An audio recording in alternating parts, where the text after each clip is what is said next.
So, have you ever felt that kind of nagging curiosity, like there's maybe more to reality than what we usually see? Or even just, that feeling that your own life has gotten a bit, well, stagnant lately? Yeah, I think a lot of people can probably relate to that feeling. Well, if that sounds familiar, then you are in for a really extraordinary deep dive today. We are. We're looking at a source that's honestly unlike anything we've really tackled before.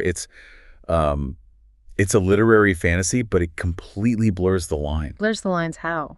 between fiction, storytelling, and some really profound philosophical questions. It's basically the story of an expedition. An expedition. To where? To a mythical mountain. A place called Mount Analogue. Mount Analogue. Okay. So our mission today, what are we trying to unpack here? Well, we want to dig into how an idea that seems frankly absurd on the surface can actually push people into action. Right. And what does it really take to go after something that's genuinely unknown? Exactly. And maybe most importantly, the discoveries people make when they do that. Not just about the world out there, but, really deep discoveries about themselves. And it all kicks off, like so many adventures seem to, with something pretty unexpected, a letter. That's right. The narrator of the stories is a writer known for these sort of literary fantasies. He gets this letter out of the blue. From who? A reader he's never heard of, a guy named Pierre Saugal. And the really astonishing thing is, Saugal has taken the narrator's fictional idea, this Mont Analogue. Yeah. He's taken it completely seriously, like utterly, terrifyingly, literally. Wow. Okay, so how does the narrator react? I mean, that's got to be unsettling. Oh, definitely. His first reaction is, unease, disbelief. Is this guy nuts? Is it a joke? Sure. But underneath that, there's something else. The book calls it a vague but powerful presentiment. A presentiment, like a feeling. Yeah, like this letter isn't just some weird fan mail. It's hitting something deeper. Yeah. Like maybe his own life had become, as he puts it, all too stagnant lately. So it's like a wake-up call, almost. A call to something bigger. Absolutely. It really is. And to get what that call means, we kind of need to understand the mountain itself. Symbolically, I mean. Okay. Because the narrator's original article, the one Saugal actually read, it was all about the symbolic significance of the mountain in ancient mythologies. Right. So even before Saugal shows up, the narrator has this framework. He understands mountains as symbols. What's the core idea there? Well, the book puts it beautifully. It says the mountain is the bond between earth and sky. The bond. Okay. Yeah, it's the way humans can raise himself to the divine, and also the way the divine reveals itself to man. That makes sense. You think of places like Mount Sinai, right? Or the Mount of Olives. Exactly. Mount Nebo, Golgotha, even things like the pyramids, in a way. They aren't just geographical features. They're points of connection where the physical, touches the transcendent. It's a powerful image. But you mentioned earlier, this isn't just a metaphor for Saugal or even for the author Daumal. There's a key difference here, isn't there? Yes, absolutely crucial. This is where Daumal, through the narrator, gets into his theory of symbols. Specifically, the difference between symbols subject just to proportion and those also subject to scale. Proportion and scale. Can you break that down a bit? Sure. Think of like a blueprint for a house. You can build a tiny model or a full-size house. The scale changes, but the proportions, the relationship between the parts stay the same. Okay, got it. But a true Mount Analogue, according to the theory, it has a fixed inherent scale.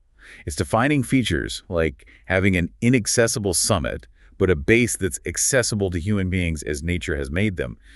These aren't just ideas. They're part of its actual physical reality. So it can't just be a symbol in your head. It has to be a real, tangible place that fits these rules, which Saugal believes exists. Exactly. That's the leap he makes. That must have been pretty jarring for the narrator. So what happens when they actually meet this guy who takes his fiction so literally? Well, the narrator's completely thrown at first. He thinks Saugal must be, a lunatic or maybe pulling some elaborate prank, demanding an expedition based on a fantasy story. Yeah, sounds crazy.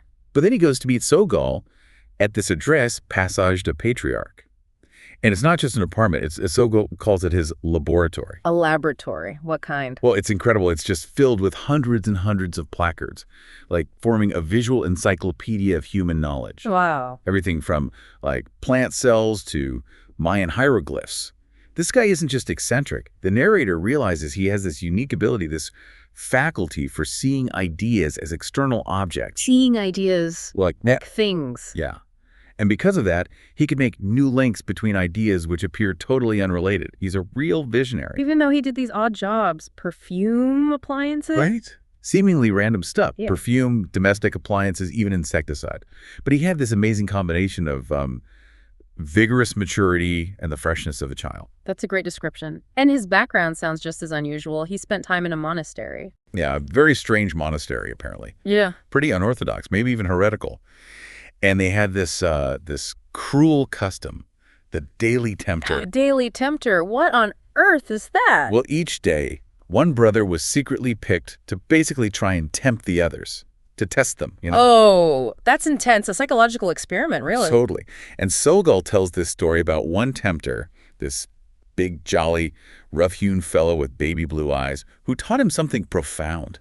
What was that? He said, temptation is forever around us, rather within us. Within us. Okay. And seeing how easily people fall into complacency or self-deception, that experience drove Sogol to invent things. Appalling devices, the book calls them. Devices for what? For arousing man out of his torpor, waking people up. What kind of devices are we talking about? This sounds wild. Oh, they're wonderfully absurd, but with a serious point. Imagine, like, a pen that blots the second you try to write with it. Or a phonograph that just insults you when you turn it on.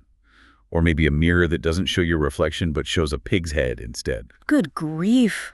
Why? They weren't meant to be funny. They were designed to shock people, to make them confront their own, inner laziness or vanity or whatever. Just face it head on. Brutally honest. And that experience gave him what? An incurable need to understand. It forged him. It even explains his pseudonym, Sogo, which is apparently an anagram related to reversing things, turning statements inside out. So this is a guy who thinks completely differently, challenges everything, which makes you wonder, what kind of people does someone like that gather for an impossible journey like this? That's the really interesting next step, isn't it? He needed a very specific kind of crew, people who were maybe ready, in their own ways, to turn their assumptions upside down, even if they didn't realize it yet. So who did he get? A really diverse bunch. You had Alphonse Camera, a fat poet who wrote amazing poems about mountains, but physically couldn't climb them because of a liver complaint. Huh, a bit ironic. Totally. A perfect symbol for idealizing something but avoiding the actual work. Then there was Émile Gorge, the journalist, a virtuoso of the rappel de corde, great at rappelling down. So better at going down than up. Exactly. He preferred descent, which kind of represents that human tendency to slide back to the familiar rather than push upwards into the difficult unknown. It really does sound like each person was chosen almost symbolically, not just for skills. I think so, yeah. And with this very particular team, Sogol does something incredibly bold. He starts to actually calculate where this invisible mountain might be. Calculate? How do you even start calculating something invisible? Well, his method is amazing. He starts by considering the problem is solved. He works backward from the necessary properties of such a mountain. Okay, like what? Like it must be much higher than the highest mountain known today. Its summit must be inaccessible, but its base has to be accessible to humans. Those are the starting points. But still, the invisibility. How could a huge mountain just not be seen? How did Sogol explain that? He had this fantastic demonstration. He used oil, paper, and a needle. To show what? To illustrate how a shell of curved space could literally bend light around the mountain, making it invisible, like a mirage, but, way more stable and scientifically grounded. Curved space, like Einstein. Exactly. He actually mentions Einstein's prediction about light bending near massive objects and how astronomers like Eddington and Crommelin later observed it during an eclipse. So it's hidden by physics, not magic. That's incredible. A physical basis for invisibility. So, okay, it's invisible. How do they actually get there then? If light can't even get through properly. That's Sogol's next, maybe even more audacious deduction. He figures the sun has the property of uncurving the space around the island. Uncurving it. When? Just at sunrise and sunset. For a brief moment, it creates a kind of breach, an opening in that shell of curved space, a window they can slip through. Wow. Okay, so they have a potential how. What about where? That came from another delicate calculation. He looked at the bizarre apportioning of dry land and sea across the Earth. How does that help? Well, based on the sheer mass needed for a Mount Analogue, and where large land masses aren't known, he pinpoints its location. Somewhere in the South Pacific, near Tasmania, New Zealand, and Auckland. It's this wild mix of mystical thinking and hard calculation. Completely. It's extraordinary. But, as you might expect with something this out there, not everyone who started with Sogol actually sticks around for the voyage, right? Yeah, definitely not. You see the poet, camera, drop out. The journalist, gorge. An actress named Julie Bonas, a tailor. They all fade out. Why? What reasons do they give? Oh, lots of pretty mundane things, really. Health issues, wanting to get back to their art, prior commitments. But Sogol wasn't surprised. He expected it. Yeah, the book says he expected a few to drop out. He even deliberately held back some calculations at the first meeting, sort of testing their commitment. Weeding them out. Exactly. It shows that this kind of journey demands something more than just initial enthusiasm. It requires a deeper level of conviction, one that overrides personal comfort or old habits. So 8 people remain. And they set off on this yacht, the Impossible Great Name, by the way, keeping their real destination a secret. What's life like on the boat? How does that start changing them? Well, life at sea is tough, right? Constant seasickness for some, endless communal chores. It immediately starts breaking down their old routines, their individual bubbles. Forces them together. Yeah, they have to adapt, work together like a single unit, almost like a family under intense pressure. It's like a crucible, really. Yeah. It starts the transformation process way before they even reach the mountain. And it's during this time they learn about something called the chameleon law. What's that about? Yeah, that's the concept that guides on Mount Analogue mentioned later. Yeah. They playfully describe it as governing featherless bipeds unequipped to conceive the number pi. Us, basically. Right, us humans.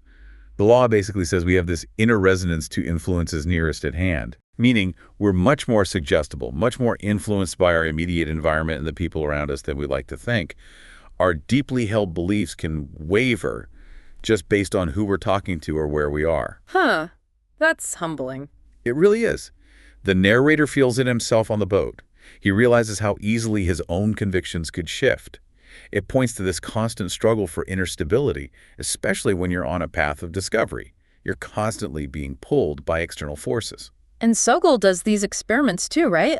About the limits of human thought. Yeah, complementary experiments. He tries to measure the actual power of human thought, specifically our ability to grasp the divisions of a whole.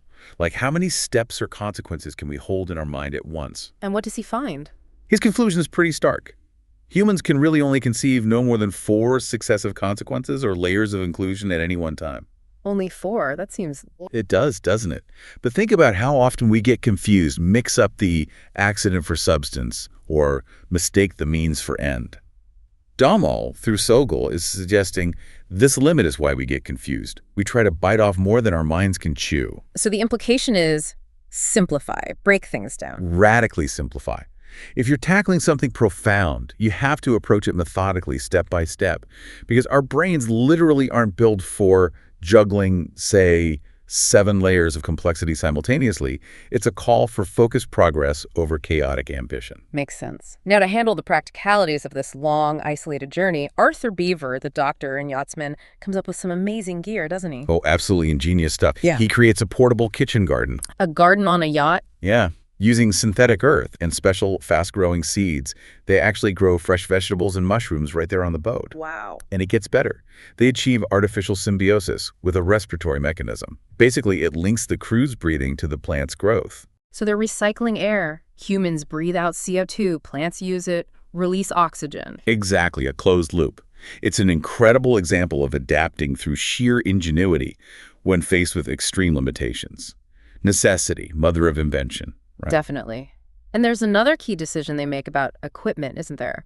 About oxygen and heated clothes. Yes, that's a really significant moment.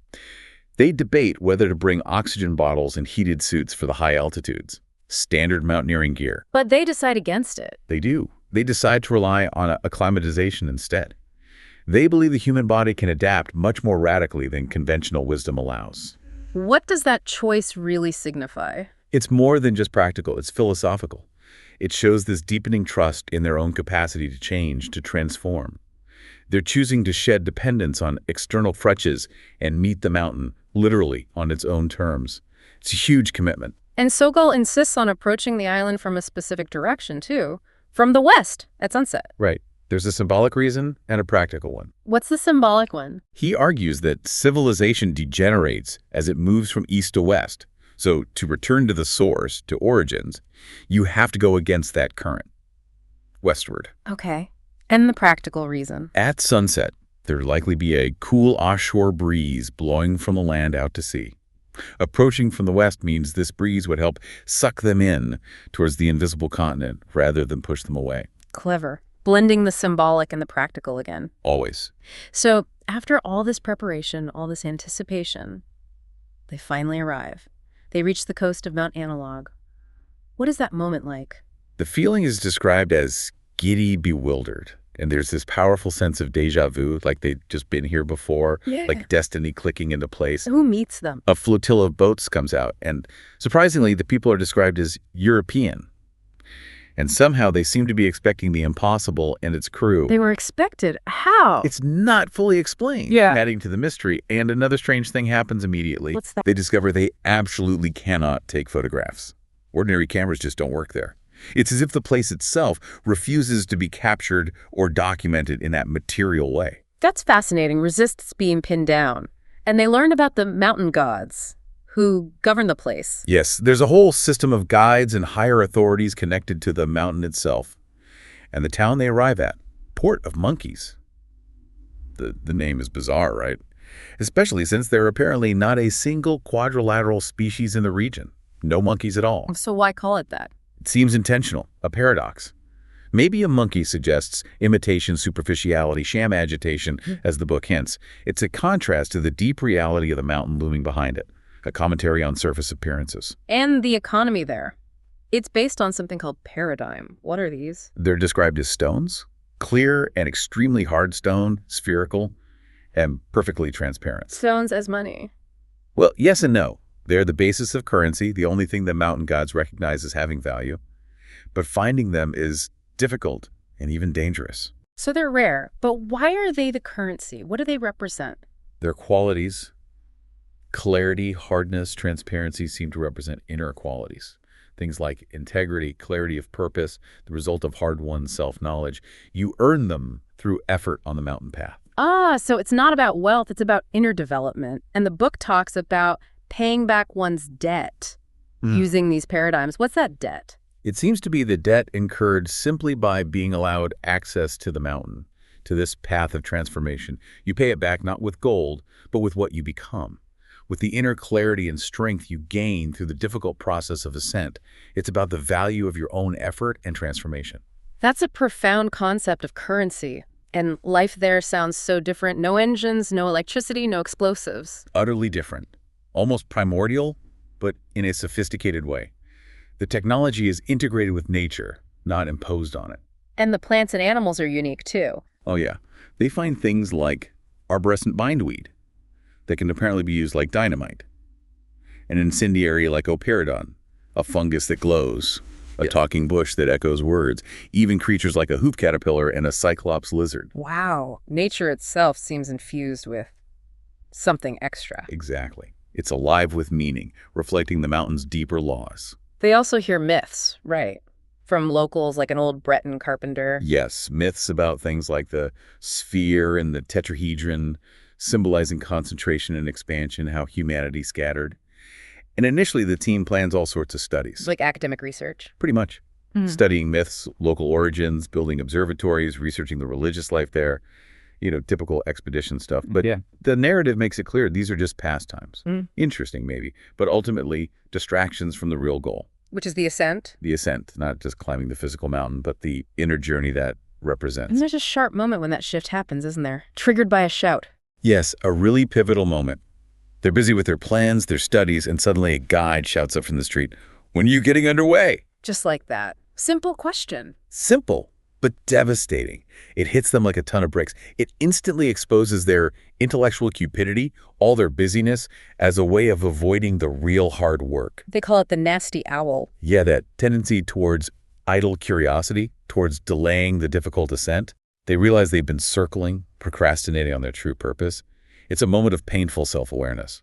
And this leads to a process of shedding things, getting rid of stuff. A huge shedding. They start by simplifying our equipment, leaving behind lots of things, even Beaver's amazing portable garden and the breathing apparatus they decided against using, but still had. And this physical simplification mirrors something internal. Directly. The book says leaving the equipment behind parallels, preparing to leave behind the artist, the inventor, the doctor, the scholar, the writer. Shedding their old identities. Exactly. They even start calling each other just by their first names, not out of That's good. casualness, but from a new sense of things. They feel that new men and new women begin to show the tips of their ears. The old selves are falling away. Even Sogol, the intellectual powerhouse, he has a moment, doesn't he, when he finds that first paradigm stone. It's a beautiful, unexpected moment. He finds this clear, hard stone on the beach, and this incredibly rigorous, disciplined man becomes almost poetic. He talks about a little child waking up inside him, making his old man's mask weep. Wow. A crack in the intellectual armor. A glimpse of vulnerability, yeah. Showing that profound discovery touches everyone, reawakens that pure, childlike core, even in someone like Sogol. The journey also reveals specific laws of the mountain, often through stories. Bernard, the head guide, tells a crucial one about killing a rock rat. Ah, yes, the rock rat story. It's fundamental. Bernard killed one, thinking it was just a pest. His punishment wasn't direct, but it led to a catastrophe. An avalanche. A huge avalanche that destroyed part of their route. And the guide explains why. How was the rat connected? It turns out the rats controlled the population of certain malformed wasps. These wasps pollinated specific plants, and those plants were essential for holding the soil and rocks together on the slopes. So killing one rat. Disrupted the entire delicate ecosystem, leading directly to the avalanche. That's an incredible lesson in interconnectedness. Profoundly so. It shows how everything on the mountain is linked, and how seemingly small, thoughtless actions can have massive, unforeseen consequences. It's a metaphor for life, really. And this leads to understanding the basic law of Mount Analogue. Yes. The law is, to reach the summit, one must proceed from encampment to encampment. But before setting out for the next refuge, one must prepare those coming after to occupy the place one is leaving. Prepare those coming after. What does that mean in practice? It means progress isn't just about your own individual climb. You have a responsibility to consolidate your gains, make the path safe and clear, and essentially set up the base camp for the next group following you. So you can't advance unless you help others advance too. Exactly. It's about collective uplift, shared progress. You build the ladder for those behind you, ensuring the path remains open. It's a fundamental principle of responsibility on this journey. There are other strange legends too, like the Hollow Men. Yeah, these figures who supposedly live inside solid rock and eat only the void. Symbols of emptiness, perhaps. Or maybe those who withdraw completely. And the bitter rose, the flower that detects lies. Right, it supposedly reveals when someone is about to tell a lie. But the catch is, you can only glimpse it, never actually catch it. Why not? Because the finest tremor of fear anywhere close by alerts it and it disappears into the rock. Fear. So the fear associated with dishonesty. Precisely. Our own subconscious resistance to facing the truth, that slight fear or flinch, is enough to make the pure truth vanish from our sight. It highlights just how incredibly difficult genuine self-honesty is. It requires a complete lack of fear, total vulnerability. Such powerful metaphors. Now, what happened to the people who didn't follow these laws? The 4 who quit earlier. Ah, the 4 quitters. Julie Bonas, the actress, Benito Cicoria, the tailor, Emile Gorge, the journalist, and Alphonse Camra, the poet. They didn't give up entirely. What did they do? They got together later, convinced Mount Analogue must hold some kind of material treasure. So they fitted out a veritable warship, a heavily armed vessel, to go back and basically take it by force. Oh dear. How did that work out? Predictably badly. The book describes their ludicrous fate. They get caught in a whirlpool near the island, and their own shells came back at them like boomerangs. Their own weapons turned against them. Essentially, yes.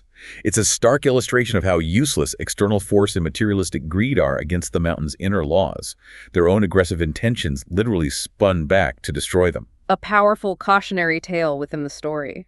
So wrapping up these ideas, the author himself, René Daumal, had his own philosophy of alpinism, didn't he? And it wasn't just about climbing rocks. Not at all. He defined it as the art of climbing mountains in such a way as to face the greatest risks with the greatest prudence. It was a metaphor for the spiritual path. What are some of his key insights from that perspective for the beginner on this kind of inner climb? He offers some really profound advice like, what is above knows what is below, but what is below does not know what is above. Meaning higher consciousness understands lower states, but not the other way around. Exactly. And this one, One climbs, one sees, one descends, one sees no longer, but one has seen. So the experience remains even if the perspective changes. Right. The seeing transforms you internally, even when you're back down in the valley, so to speak. And he had practical, if paradoxical advice too. Like, if your feet fail, learn to walk on your head. Me. Radically change your perspective. Try a completely different approach when you're stuck. Don't just keep banging your head against the same wall. And maybe the poor idea connecting the outer and inner journey. Is that your dialogue with nature was just the outward image of an inner dialogue with yourself. The struggles, the beauty, the challenges faced on the mountain, they are all reflections of the inner landscape. It's clear as we finish this deep dive that the story itself isn't finished. The book famously ends mid-sentence. The ascent continues. Absolutely. The physical climb is ongoing, mirroring that continuous internal transformation. It never really ends. And crucially, their success in even finding the place wasn't just down to their own cleverness, was it? No, the text makes that very clear right at the end. Their entry happened because the invisible doors of that invisible country have been opened for us by those who guard them. So something responded to their efforts. Yes. It says those guardians responded to our pure, awkward calculations, our unsteady desires, and our awkward efforts with a generous welcome. Their sincerity and effort were recognized, even if imperfect. So reflecting on all this incredible journey, it leaves us with a pretty direct question, doesn't it, from the source itself? It does. And you, what do you seek? Yeah. What's your hidden Mount Analogue? What personal truth are you actually pursuing, maybe without even naming it? And what old baggage, what old identities or assumptions might you need to shed to really move towards it? How do you pay for the knowledge or growth you seek in your own life? What's the real currency of your effort? It makes you think. Because, as Daumal wrote, in desiring to become, you begin to live. Mount Analogue by René Daumal and edited by Breezy Guanzon. My story begins with some unfamiliar handwriting on an envelope. On it was written only my name and the address of the Revue de Fossé to which I had contributed and from which the letter had been forwarded. Yet those few pen strokes conveyed a shifting blend of violence and gentleness. Beneath my curiosity about the possible sender and contents of the letter, a vague but powerful presentiment evoked in me the image of a pebble in a mill pond. From deep within me, like a bubble, rose the admission that my life had become all too stagnant lately. Thus, when I opened the letter, I could not be sure whether it affected me like a breath of fresh air or like a disagreeable draught. In what seemed a single movement, the same fluent hand had written as follows. Sir, I've read your article on Mount Analogue. Until now, I believed myself the only person convinced of its existence. Today, there are 2 of us. Tomorrow, there will be 10, perhaps more, and we can attempt the expedition. We must meet without delay. Telephone me as soon as you can at one of the numbers below. I shall be expecting your call. Pierre Sogal, 37, Passage des Patriarches, Paris. Then followed 5 or 6 telephone numbers which I could call at different times of day. I had almost forgotten the article to which my correspondent alluded, which had appeared about 3 months earlier in the main number of the Revue de Fossé. Though flattered by this evidence of interest on the part of an unknown reader, it made me more than a little uneasy that someone should have taken seriously, almost tragically, a literary fantasy, by which I had been carried away at the time, but which had already faded in my memory. I reread the article. It was a rather hasty study of the symbolic significance of the mountain in ancient mythologies. The different branches of symbol interpretation had for a long time been my favorite field of study. I naively believed I understood something about the subject. Furthermore, I had an alpinist's passionate love of mountains. The convergence of these 2 contrasting areas of interest on the same subject, the mountain, had given certain passages of my article a lyric tone. Such conjunctions, incongruous as they may appear, play a large part in the genesis of what is commonly called poetry. I venture this remark as a suggestion to critics and aestheticians who seek to illuminate the depths of that mysterious language. I had written, in substance, that in the mythic tradition, the mountain is the bond between earth and sky. Its solitary summit reaches the sphere of eternity, and its base spreads out in manifold foothills into the worlds of mortals. It is the way by which man can raise himself to the divine, and by which the divine reveals itself to man. The patriarchs and prophets of the Old Testament beheld the Lord face to face in high places. For Moses, it was Mount Sinai and Mount Nebo. In the New Testament, it is the Mount of Olives and Golgotha. I went so far as to discover this ancient symbol of the mountain in the pyramidal constructions of Egypt and Chaldea. Turning to the Aryans, I recalled those obscure legends of the Vedas in which the soma, the nectar which is the seed of immortality, is said to reside in its luminous and subtle form within the mountain. In India, the Himalayas are the dwelling place of Shiva, of his spouse, the daughter of the mountain, and of the mothers of all worlds, just as in Greece, the king of the gods held court on Mount Olympus.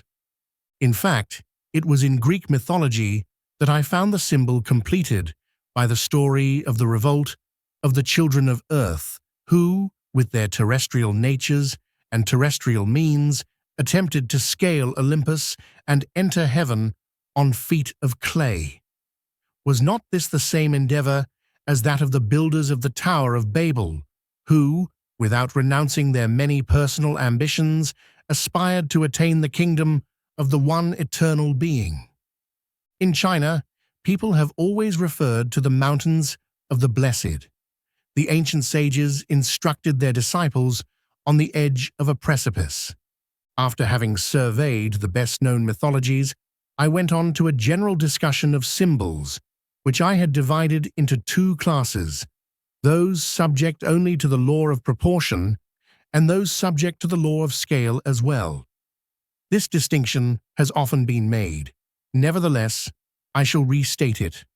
Proportion concerns the relations between the dimensions of a structure.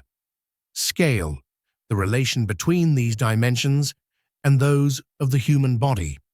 An equilateral triangle, symbol of the Trinity, has exactly the same value no matter what its dimensions. It has no scale. On the other hand, consider an exact model of a cathedral a few inches in height.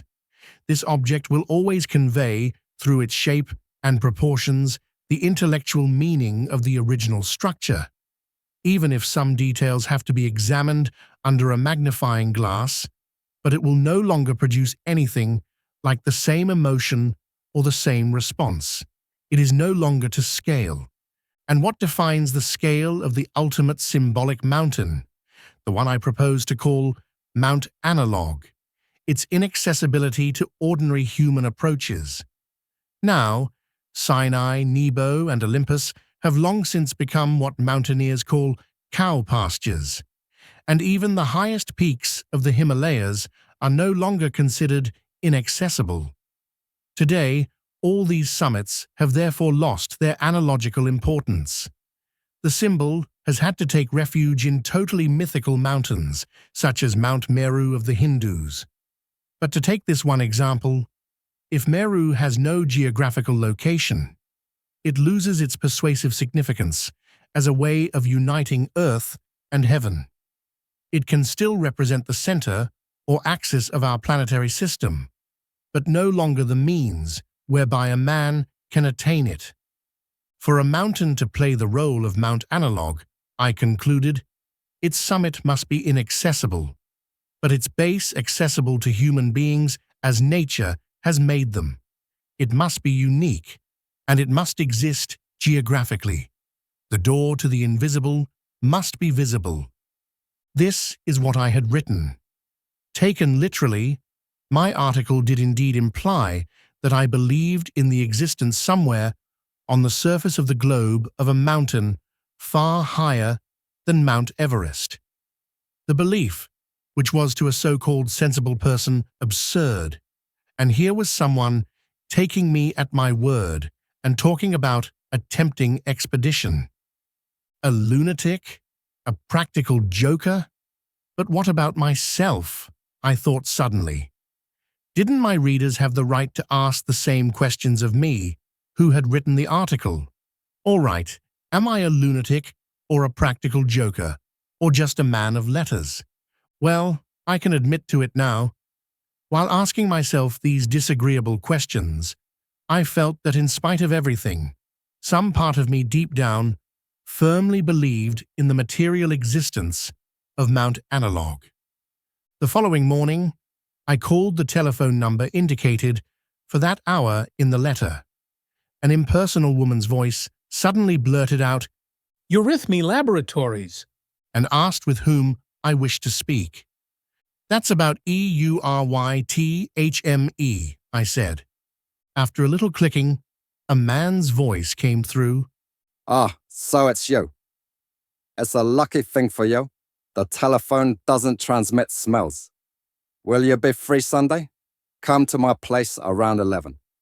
We'll take a little stroll in my park before lunch. What? Yes, of course, Passage des Patriarches.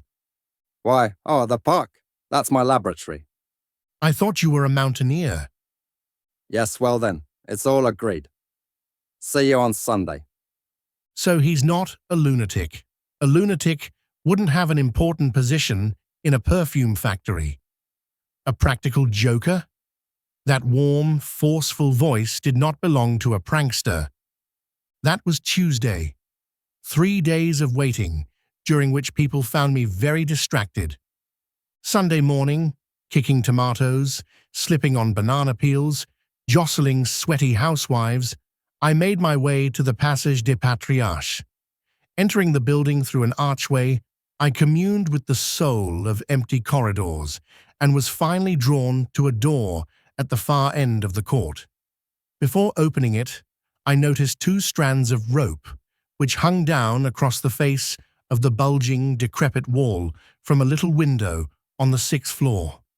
A pair of corduroy breeches, as far as I could tell at that distance, emerged out of the window. These, tucked into long stockings that disappeared into soft shoes, were so attired at the lower extremity while hanging onto the sill of the window with one hand. The person wound the 2 lines of the rope through his legs and then around his right thigh, then obliquely across his chest to the left shoulder, and then over the turned-up collar of his short jacket, and finally down in front across his right shoulder. All this with a flick of the wrist.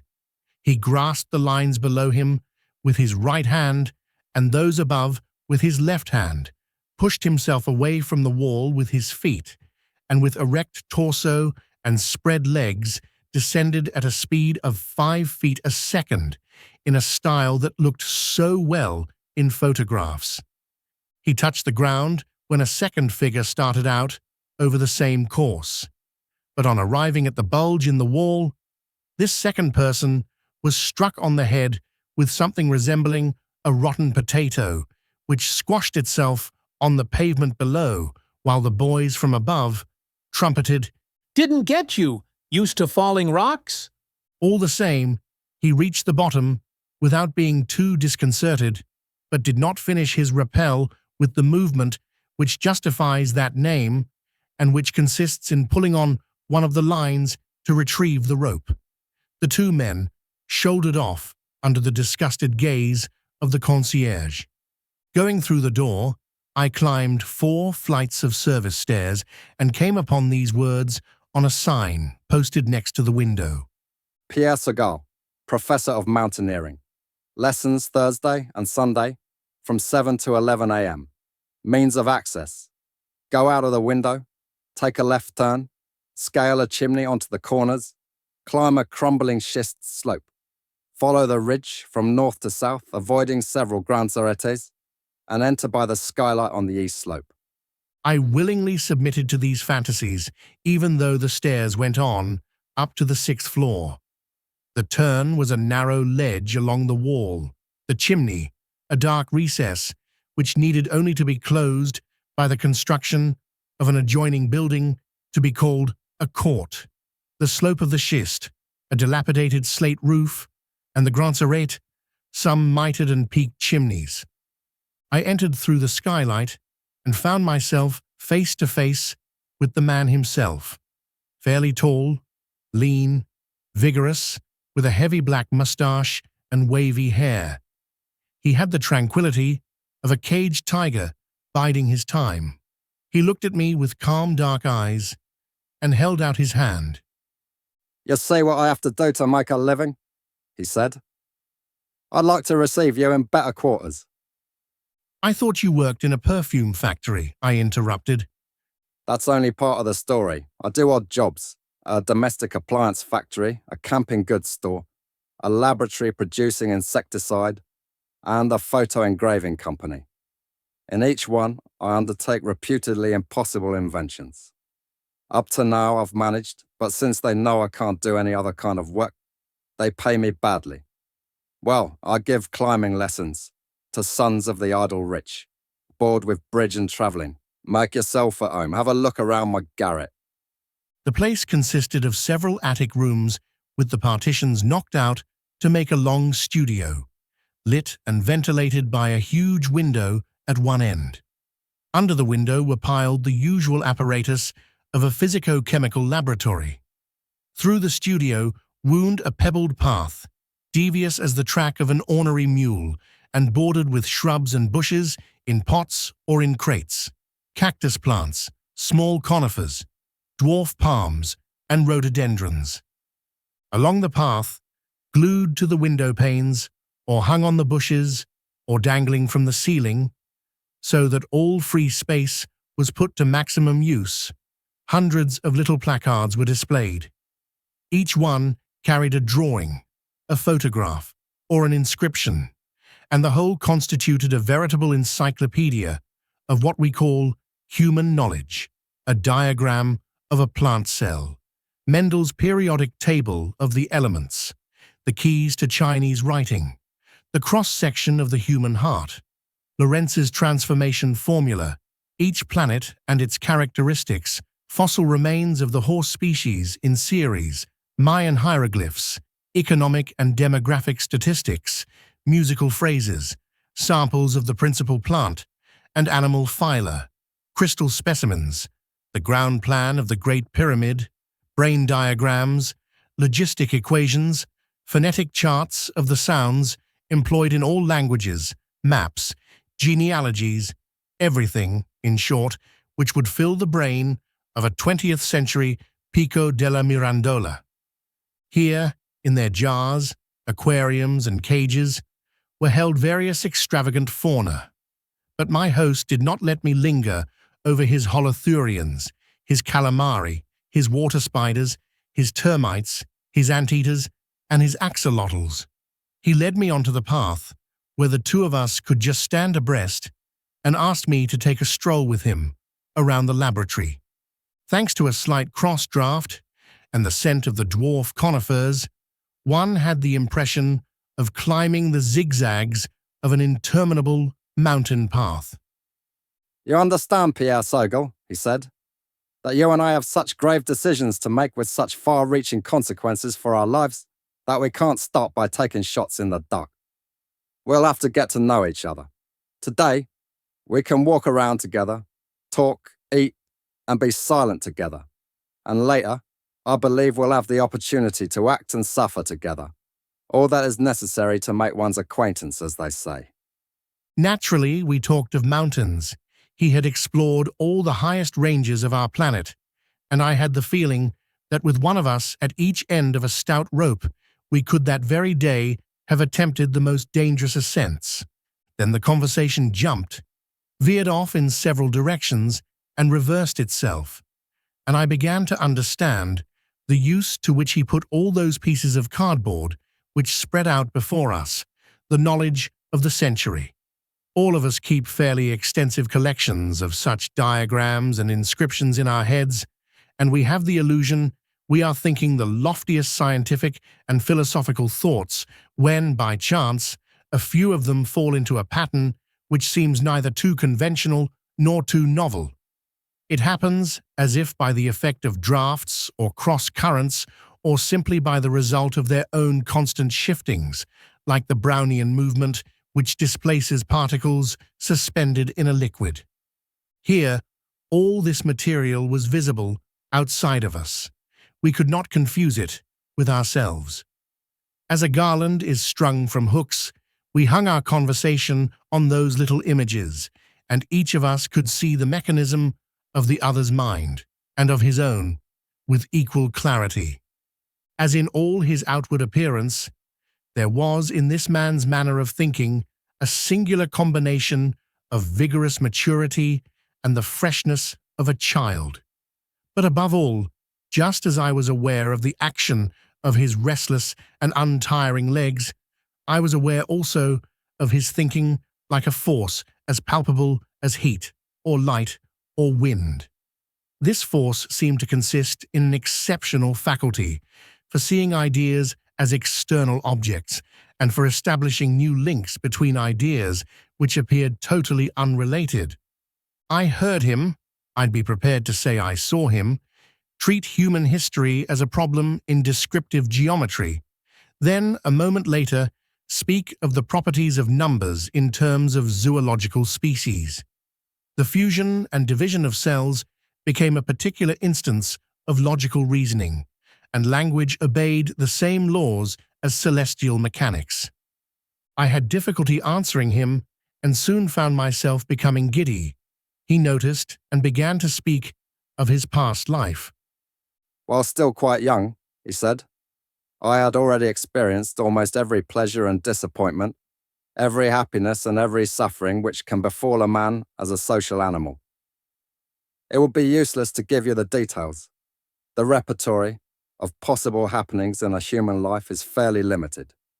It all comes down to about the same story. It's enough to say that one day I found myself alone and fully convinced that I had finished one cycle of existence.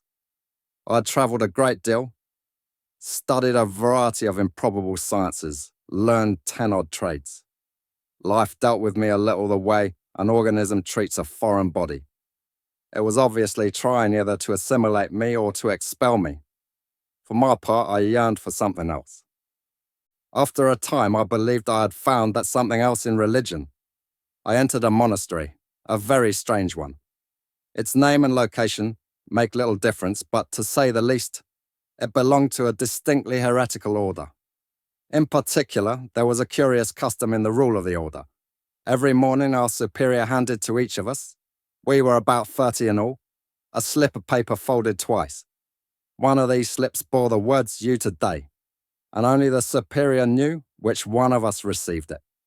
Moreover, I believe that on certain days, all the slips were blank. But since no one knew, the result was the same. As you'll see, your turn today meant that the brother so designated, without the others knowing it, would play the part of the tempter all that day. In certain African tribes and elsewhere, I've witnessed some fairly horrible rituals, such as human sacrifices and cannibalistic rites. But in no religious sect or practice of witchcraft have I ever encountered so cruel an institution as this of the daily tempter.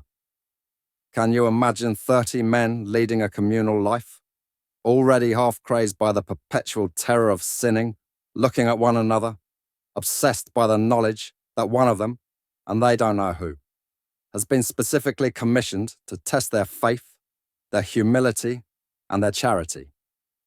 It was like a diabolical caricature of a compelling idea. The idea that in my fellow man, as in myself, there is both a person to hate and the person to love. The one who proves to me the diabolical nature of this custom. Not one of all the brothers ever refused to accept the role of tempter. No one to whom the "you" today was given had the slightest doubt that he was not only capable, but worthy of playing the part. The tempter was himself the victim of a monstrous temptation. Several times out of obedience to the order, I too accepted the role of agent provocateur. It's the most shameful memory of my life. I accepted until one day I realized the trap I had fallen into. Up to that point, I had always spotted those second-hand Satans. They were so naive and always tried the same tricks. Poor devils. Their entire approach consisted of variations on a few fundamental falsehoods everyone knew, such as, to obey the letter of the rules is only for imbeciles who cannot understand their spirit, or, with my health, alas, I cannot attempt such hardships. One time, though, the devil on duty succeeded in catching me. That day, it was a big, jolly, rough-hewn fellow with baby blue eyes. During a rest period, he strolled up to me. "I see you've spotted me," he said. "There's no way of getting by you. You notice too much. Anyway, you don't need this kindergarten game to tell you that temptation is forever around us, rather, within us. But just think of the unfathomable laziness of man. All the schemes which are supposed to keep him awake and watchful end up by putting him to sleep. We wear our hair shirt the way we might wear a monocle. We sing matins the way other people play golf. If only scientists today, instead of constantly inventing new means to make life easier, would devote their resourcefulness to producing instruments for arousing man out of his torpor. There are machine guns, of course, but that's going a bit too far." He spoke so convincingly that same evening I obtained from the superior permission to devote my leisure to inventing and constructing such instruments. My brain was in a fever.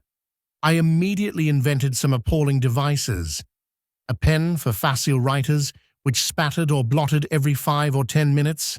A tiny portable phonograph equipped with an earpiece, like those on hearing aids, and which would cry out at the most unexpected moments.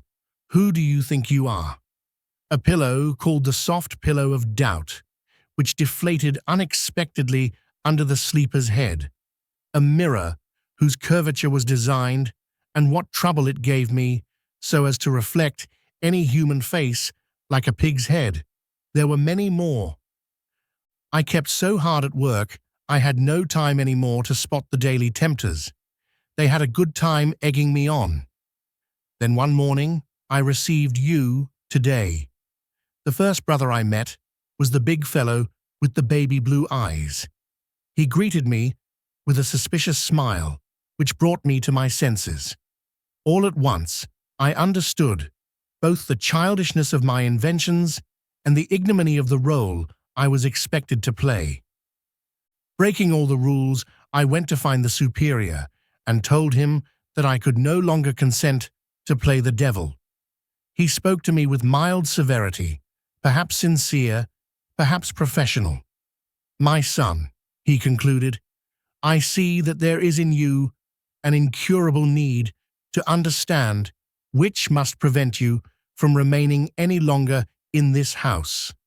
We shall pray God to call you to him by other paths." That night, I took the train for Paris. I had entered the monastery under the name of Brother Petrus. I came out under the title of Father Sogo. I kept that pseudonym.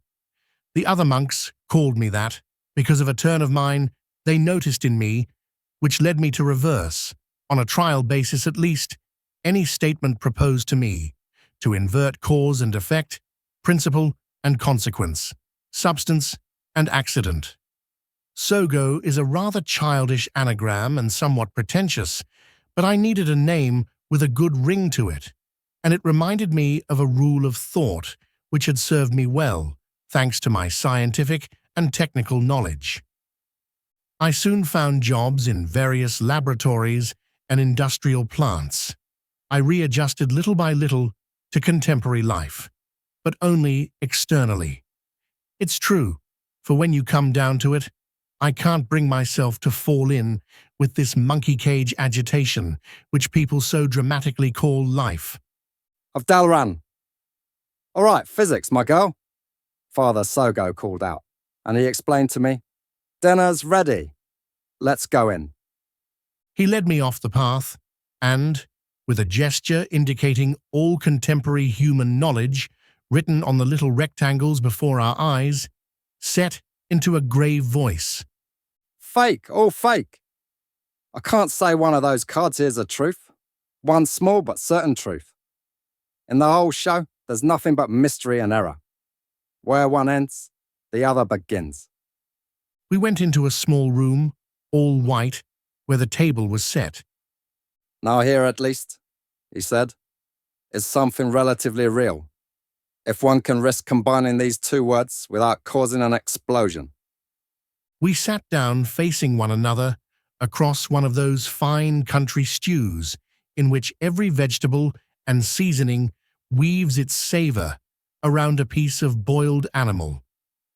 My good physics still has to use all her old Breton skill to put on this table a meal in which there is no barium sulfate, no gelatin, no boric acid, no sulfuric acid, no formaldehyde, none of the other drugs now used by the food industry. A good stew is worth more than a false philosophy. We ate in silence. My host felt no obligation to talk during the meal, and I thought well of him for that. He was not afraid to keep silent when there was nothing to say nor to reflect before speaking. In reporting our conversation, I fear I've given the impression that he just ran on. In reality, his stories and confidences were broken by long silences, and I had spoken fairly often myself. I had given him the general outline of my life, which is not worth reproducing here. As for the silences, how can one describe them with words? Only poetry could do that.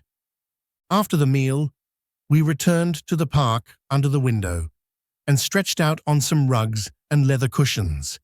It's a simple way of making a low-ceilinged room seem more spacious. Physics silently brought the coffee, and Sogo began to talk again.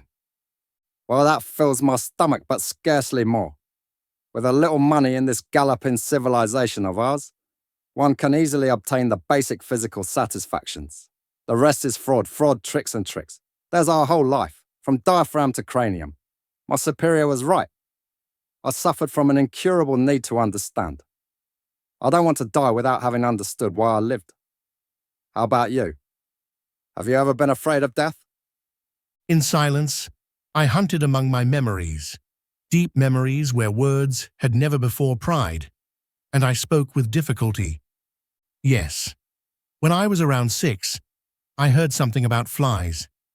They'd sting you when you're asleep.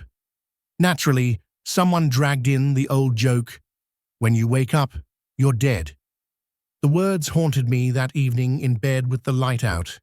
I tried to picture death, the no more of anything. In my imagination, I did away with all the outward circumstances of my life and felt myself confined in an ever-tightening circle of anguish. There was no longer any I. What does it mean, I? I couldn't succeed in grasping it. I slipped out of my thoughts like a fish out of the hands of a blind man, and I couldn't sleep. For 3 years, these nights of questioning in the dark recurred fairly frequently. Then, one particular night, a marvelous idea came to me. Instead of just enduring the agony, try to observe it, to see where it comes from and what it is. I perceived that it all seemed to come from a tightening of something in my stomach, as well as under my ribs and in my throat. I remembered that I was subject to angina and forced myself to relax, especially my belly. The anguish disappeared. When I tried again, in this new condition, to think about death, instead of being clawed by anxiety, I was filled with an entirely new feeling. I knew no name for it, a feeling between mystery and hope. And then you grew up and went to school and began to philosophize, didn't you? We all go through the same thing. It seems that during adolescence, a person's inner life is suddenly weakened, stripped of its natural courage. In his thinking, he no longer dares to stand face to face with reality or mystery. He begins to see them through the opinion of grown-ups, through books and courses and professors. Still, a voice remains. which is not completely muffled, and which cries out every so often, every time its gag is loosened by an unexpected jolt in the routine. The voice cries out its great questioning of everything, but we stifle it again, right away. Well, we already understand each other a little. I can admit to you that I fear death. Not what we imagine about death, for such fear is usually imaginary. Not death as it will be set down with a date in the public records, but that death I suffer every moment. The death of that voice which, out of the depths of my childhood, keeps questioning me, as it does you. Who am I? Everything in and around us seems to conspire to strangle it once and for all. Whenever that voice is silent, and it doesn't speak often, I'm an empty body, a perambulating carcass. I'm afraid that one day it will fall silent forever, or that it will speak too late, as in your story about the flies. When you wake up, you're dead. Well, there it is, he said almost violently. I told you the essential thing. Everything else is mere detail. I've been waiting for years to say all this to someone. He had sat down, and I saw that this man must have a mind of steel to be able to hold on to his sanity. Now he seemed a little relaxed, almost relieved. My only good moments, he continued, after having shifted position, used to come in the summer when I got out my hobnailed boots, knapsack and ice axe to have a go at the mountains. I never had long vacations, but I made the most of them. After 10 or 11 months spent perfecting vacuum cleaners or synthetic perfumes, after a night in the train and a day on the bus, then arriving with my muscles still all foul with the poisons of the city, well, the first snowfields were often enough to make me cry like a fool, feeling my head empty, my limbs groggy, and my heart wide open to everything. A few days later, wedged into a crevice or astride a ridge, I would come to myself again.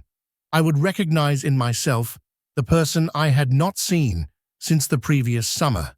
But in the end, there's always the same people. Now, like you, in my reading and in my travels, I've heard about a superior type of man possessing the keys to everything which is a mystery to us. This idea of a higher and unknown strain within the human race was not something I could take simply as allegory. Experience has proved. I told myself that a man cannot reach truth directly nor all by himself. An intermediary has to be present to force, still human in certain respects, yet transcending humanity in others. Somewhere on our earth, this superior form of humanity must exist, not utterly out of our reach. In that case, shouldn't all my efforts be directed toward discovering it, even if, in spite of my certainty, I was a victim of a monstrous illusion? I should lose nothing in the attempt, for apart from this hope, all life lacked meaning for me. But where was I to look? Where could I begin? I had already covered the world, poked my nose into everything, into all kinds of religious, sex, and mystic cults, but with all of them, it came down to the same dilemma. Maybe yes, maybe no. Why should I stake my life on this one rather than on that one? You see, I had no touchstone. But the very fact that there are now two of us changes everything. The task doesn't become twice as easy. After having been impossible, it has simply become possible. It's as if you first gave me, in order to measure the distance from a star to our planet, one known point on the surface of the globe. You can't make the calculation. Give me a second point, and it becomes possible, for then I can construct the triangle. This abrupt switch into geometry was just like him. I don't know if I understood him very well, and I learned later that there was a tiny error in his reasoning, but it had a forcefulness which convinced me. Your article on Mount Analogue enlightened me. You continue, the place exists.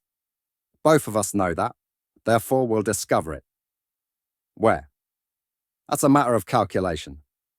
In a few days, I promise you, I'll have determined its geographic position within a few degrees. And you're ready to start out right away, aren't you? Yes, but how? By what means of transportation? With what money? For how long? Those are all details. Furthermore, I'm sure we will not be alone. Two people convince a third, and it all snowballs. Even we'll have to reckon with what people call common sense. It's common sense for water to flow, but just put it on the fire to boil or in a refrigerator to freeze. So if there's no fire, we'll have to strike the iron until it heats up.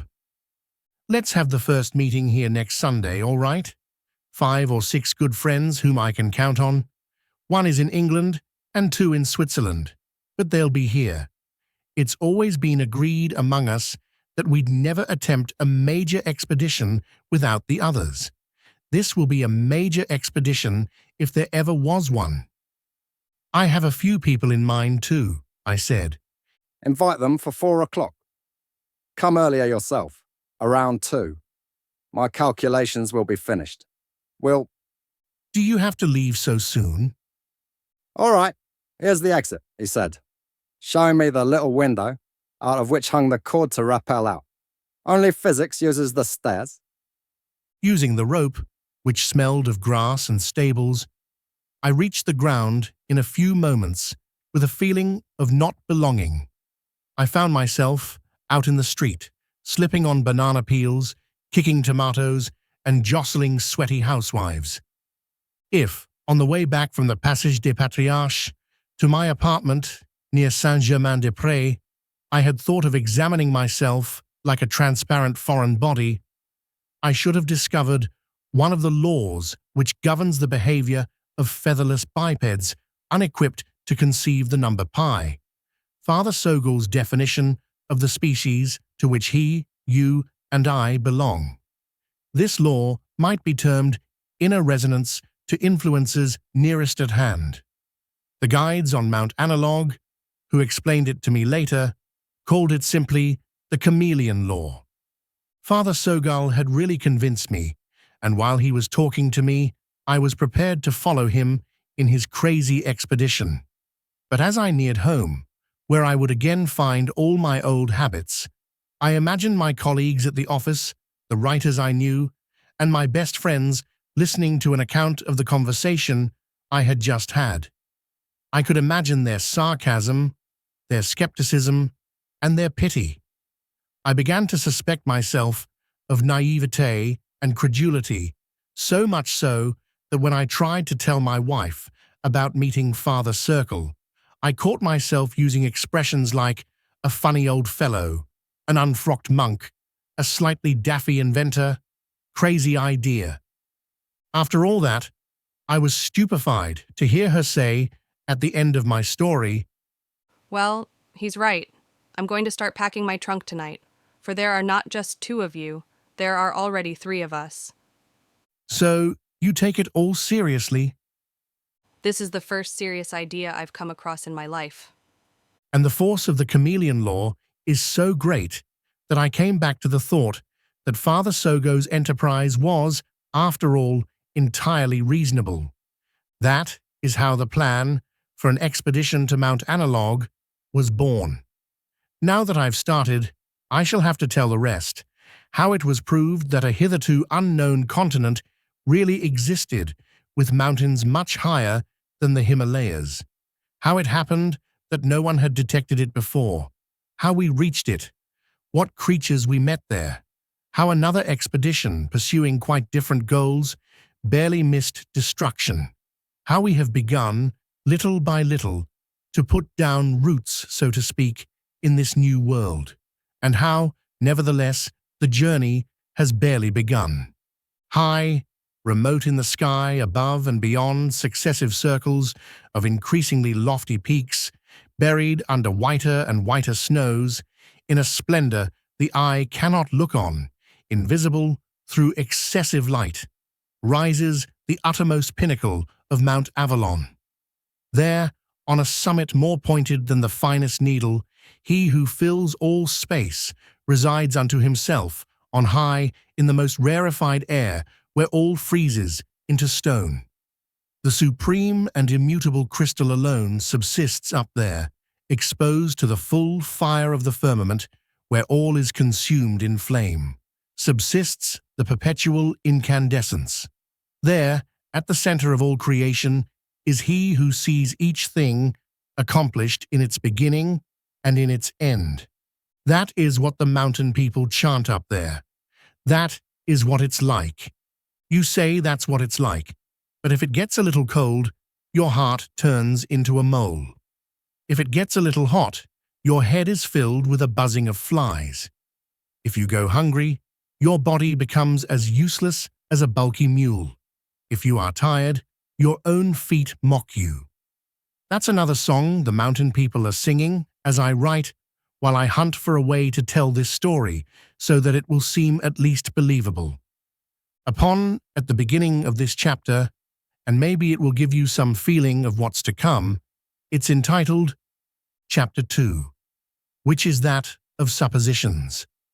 It contains the introduction of the guests, an orator's trick, posing the problem, untenable hypotheses, the ultimate in absurdity, non-Euclidean navigation in a dinner plate, distinguished astronomers, how Mount Analogue exists just as if it did not exist, light on the true history of the wizard Merlin, concerning methods of invention, the solar gate, explanation of a geographic anomaly, the midpoint of land areas, a delicate calculation, the redeemer of millionaires, a poetic quitter, a friendly quitter, a pathetic quitter, a philosophical quitter, the last concerns precautions.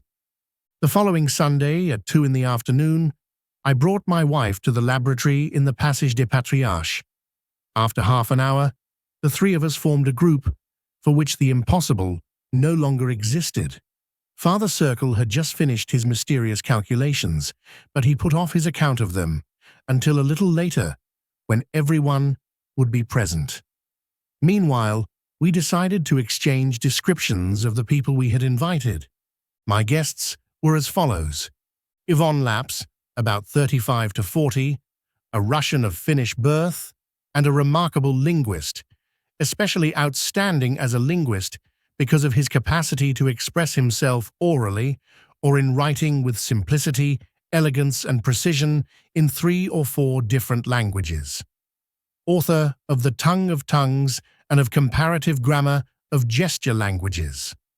A small, pale man with an elongated head, bald on top, fringed with black hair, long, slanted black eyes, a thin nose, flattened features, and a slightly sad mouth.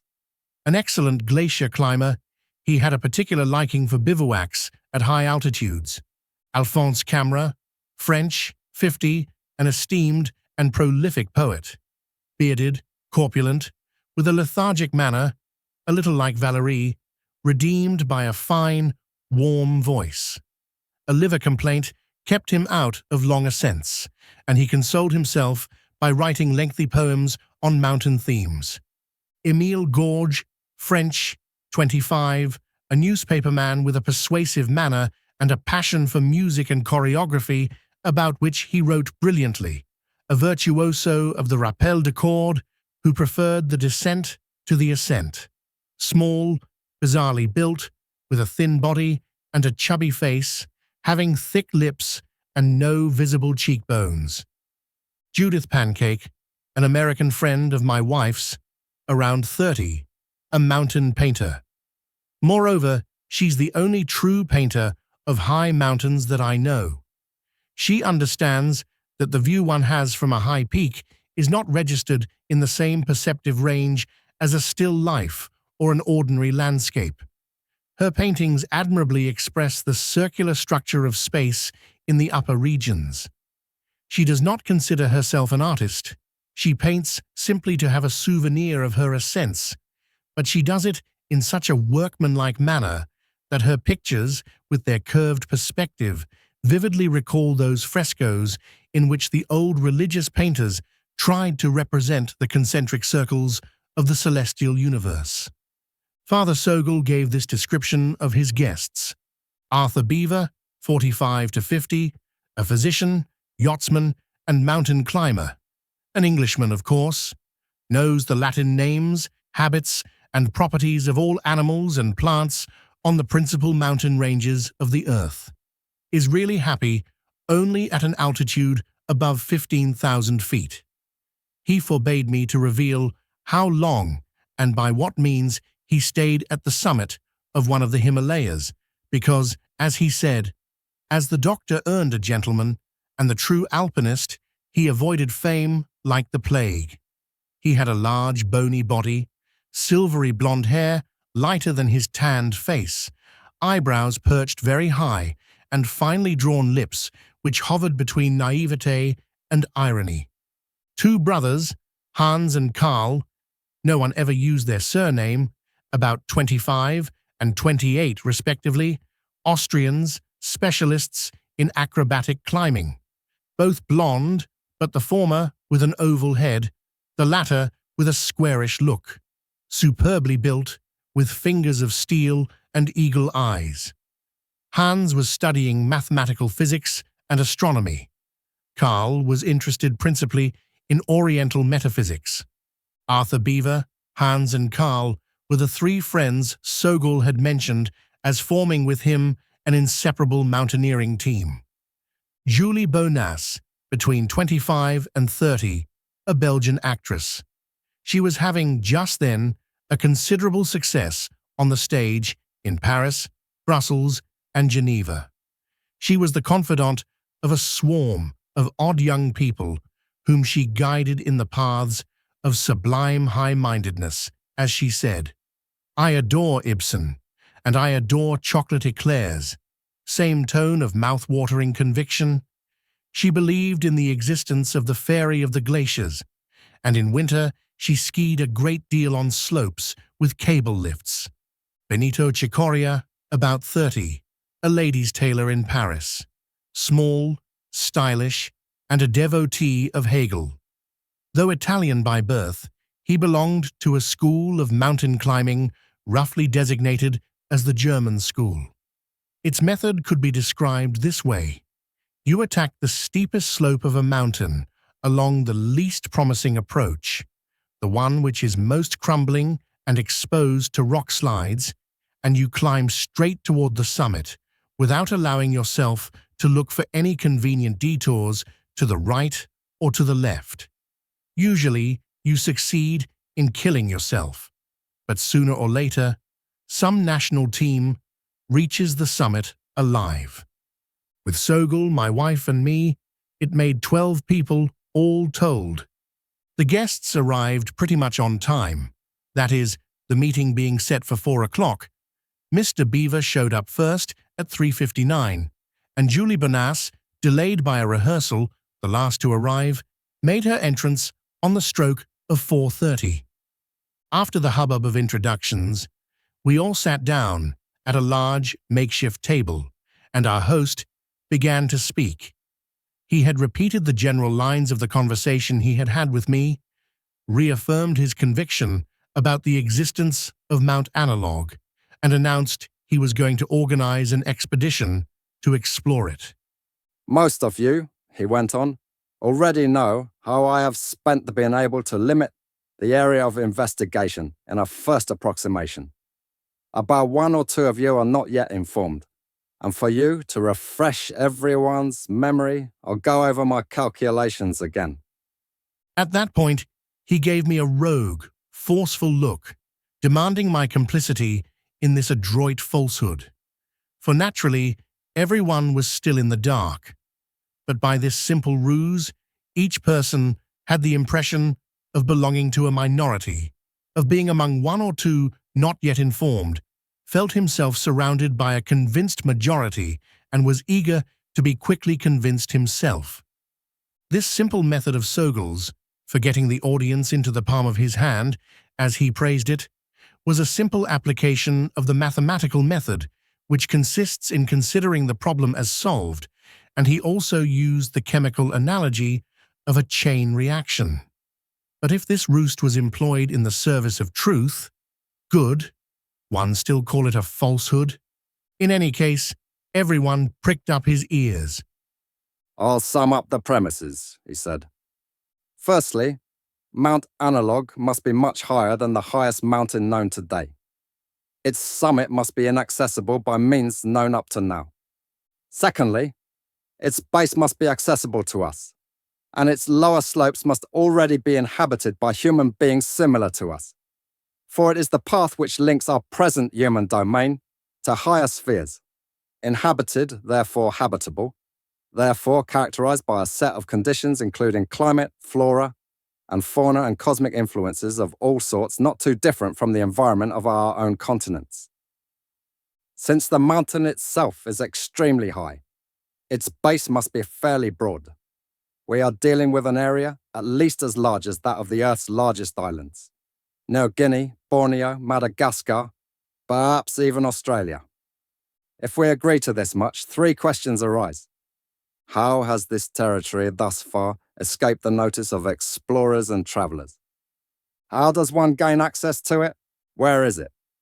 The first question appears to be the most difficult to answer. How can it be that there exists on our Earth a mountain higher than the highest peaks of the Himalayas, and that no one has yet observed it? However, we know a priori, by virtue of the laws of analogy, that it must exist. To explain why no one has yet observed it, several hypotheses can be offered. First, may it be located on the continent of the South Pole, which is still little known? Taking a map of the points already reached on this continent and calculating through a simple geometrical construction the space which the human eye can embrace from these points, you can demonstrate that no elevation of more than 25,000 feet could have gone unnoticed, no more in this region than in any other part of the planet. This argument struck me as being based on pretty debatable geography. Unfortunately, no one noticed. Sorry, Madonna. Are we dealing with a subterranean mountain then? Certain legends, which have been handed down principally in Mongolia and Tibet, allude to an underground mountain, the seat of the king of the world, where the ancient knowledge is preserved like an unperishing seed. But this realm does not correspond to the second condition of the mountain's existence. It could not afford a biological environment sufficiently close to ours, and even if this underground world exists, it is probably located beyond or beneath the slopes of Mount Avalon. All hypotheses of this order being inadmissible, we have to put the problem differently. The area we seek must be able to exist in any region whatsoever of the Earth's surface. Therefore, we must examine under what conditions it remains inaccessible, not only to ships, airplanes, and other vehicles, but even to eyesight. I mean that it could perfectly well exist theoretically in the middle of this table without our having the least suspicion that it was there. To make myself understood, let me demonstrate an analogous case. He brought in from the next room a plate, which he placed on the table, and into which he poured some oil. Then he tore up a piece of paper into tiny fragments, which he tossed onto the surface of the oil. I've used oil because its high viscosity allows me to demonstrate my point more easily than with water, for example. Assume the surface of the oil is the surface of the Earth. This piece of paper, a continent, this smaller piece, a ship. With the point of this needle, I'll push the ship gently toward the continent. You'll see that I can't make it touch or overlap. When it comes within a few millimeters of the shore, it seems to be repelled by a ring of oil closing off the continent. Of course, by pushing a little harder, I can make them touch. But if the surface tension of the liquid were great enough, my ship could sail right around the continent without touching it. Now suppose that this invisible structure around the continent repels not only so-called material bodies, but light rays as well. The crew aboard the ship will sail around it not only without touching it, but without even seeing it. The analogy becomes a bit crude now, so let's put it aside. However, I imagine you know that a body does in fact exercise a repelling action of this kind on the rays of light which pass close to it. The fact, predicted by Einstein, was verified by the astronomers Eddington and Crommelin on March 30th, 1919, during the solar eclipse. They established that a star can still be visible even when, in relation to us, it has passed behind the solar disk. This deviation is minute, but may there not exist unknown substances, unknown for this very reason in fact, capable of creating around them a much stronger curvature of space? It must be so, for it is the only possible explanation for our ignorance of the existence of Mount Analogue down to the present day. This, then, is what I have established simply by eliminating the untenable hypotheses. Somewhere on the Earth, there exists an area whose circumference is of at least several thousand kilometers, and out of which Mount Analogue arises. The substrata of this territory are composed of materials which have the property of inducing curvature in such a way that the region is encased in a shell of curved space. Where do these materials come from? Are they of extraterrestrial origin? Do they come from the interior of the Earth, a region of whose physical nature we know so little? The geologists are reduced to admitting that no substance can exist there, either in the solid or in the liquid or in the gaseous state. I don't know. We shall find out sooner or later when we are actually on the spot. I can further deduce that this shell cannot be completely closed. It must be open above in order to receive the radiations of all kinds from the stars, rays essential to the life of ordinary men. It must also encompass a considerable portion of the Earth's mass, doubtless opens toward its center, for similar reasons. He got up to sketch a little drawing on the blackboard. We can draw a diagram of the area something like this. These broken lines I'm making show the path of the light rays. You see these directional lines spread out in the sky where they rejoin the general space structure of our cosmos.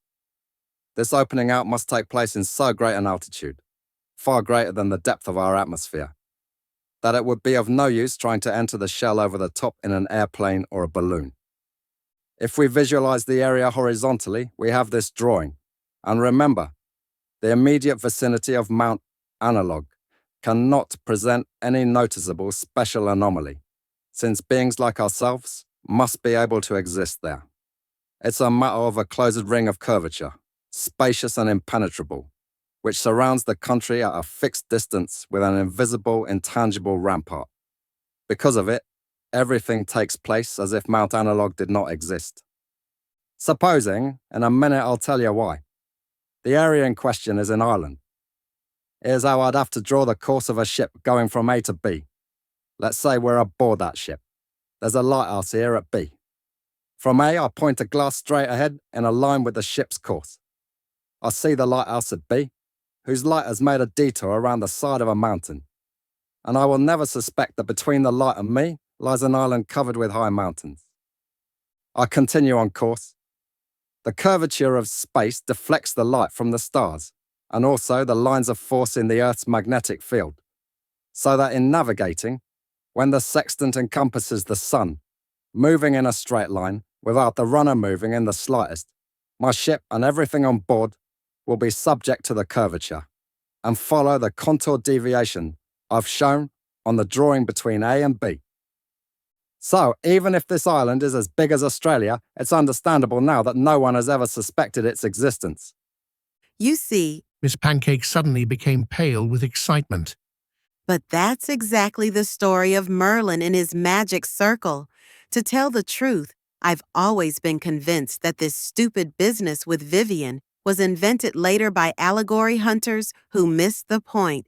It was just part of his nature to hide inside his invisible circle, which could be anywhere. Sogol was quiet for a few minutes to show how much he thought this comment was to the point. All right, Mr. Beaver said. but one day your captain is going to notice that he's burned more coal going from A to B than he should have.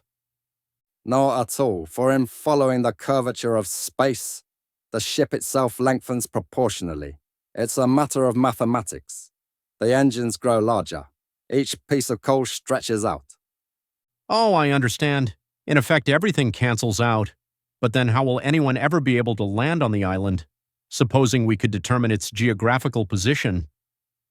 That was the second question to solve. I succeeded by following the same method, which consists in regarding the problem as solved and deducing from the solution all logical consequences. This method has always served me well in every field. Find a way of reaching the island. One must assume the possibility and even the necessity of reaching it. The only admissible hypothesis is that the shell of curvature which surrounds the island is not absolutely impenetrable. That is, not always, not everywhere, and not for everyone. At a certain moment and in a certain place, certain persons, those who know how and wish to do so, can enter. The privileged moment we're seeking must be determined by a standard unit of time, common to Mount Analogue and the rest of the world, therefore by a natural timepiece. Right, probably in the course of the sun. This hypothesis is strongly supported by certain analogous considerations, and it is confirmed by the fact that it resolves another difficulty. Look back at my first drawing. You've noticed that other lines of curvature arise and spread out high up into space. But in that case, how could the sun's rays descend on the island from every point on its course? We are forced to the conclusion that the sun has the property of uncurving the space which surrounds the island at sunrise and at sunset. It must in some way penetrate the shell, and through that same breach, we shall enter. We also had stunned by the audacity and logical power of this deduction. Everyone kept silent, and everyone was convinced. A few theoretical points still remain obscure to me, so girlfriend, I can't claim to understand perfectly the relation between the sun and Mount Analogue, but practical application, there can be no doubt.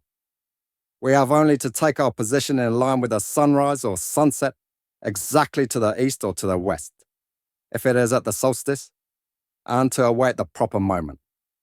Then, for just a few minutes, as long as the solar disk remains on the horizon, the door will open. And I repeat, we shall enter. It's already late. I'll explain some of the time, during the journey perhaps, why it is from the west, and not from the east, that it is possible to enter. It's both a symbolic reason and because of the wind.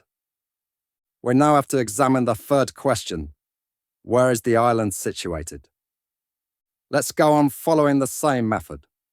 A mass of the heavy materials like Mount Analogue and its substructure would have to produce perceptible irregularities in the Earth's motion, more extensive than the minor deviation we observe to date. However, this mass exists. Therefore, this invisible anomaly of the Earth's surface must be compensated by some other anomaly. Now, we're lucky enough that the other anomaly is visible. So visible that it has been obvious to geologists and geographers for a long time. It's simply the bizarre apportioning of dry land and sea, which divides our globe more or less into a hemisphere of land masses and a hemisphere of oceans. He took a globe from the bookshelf and placed it on the table. I calculated as follows. First, I draw this parallel between 15 degrees 52 minutes north latitude.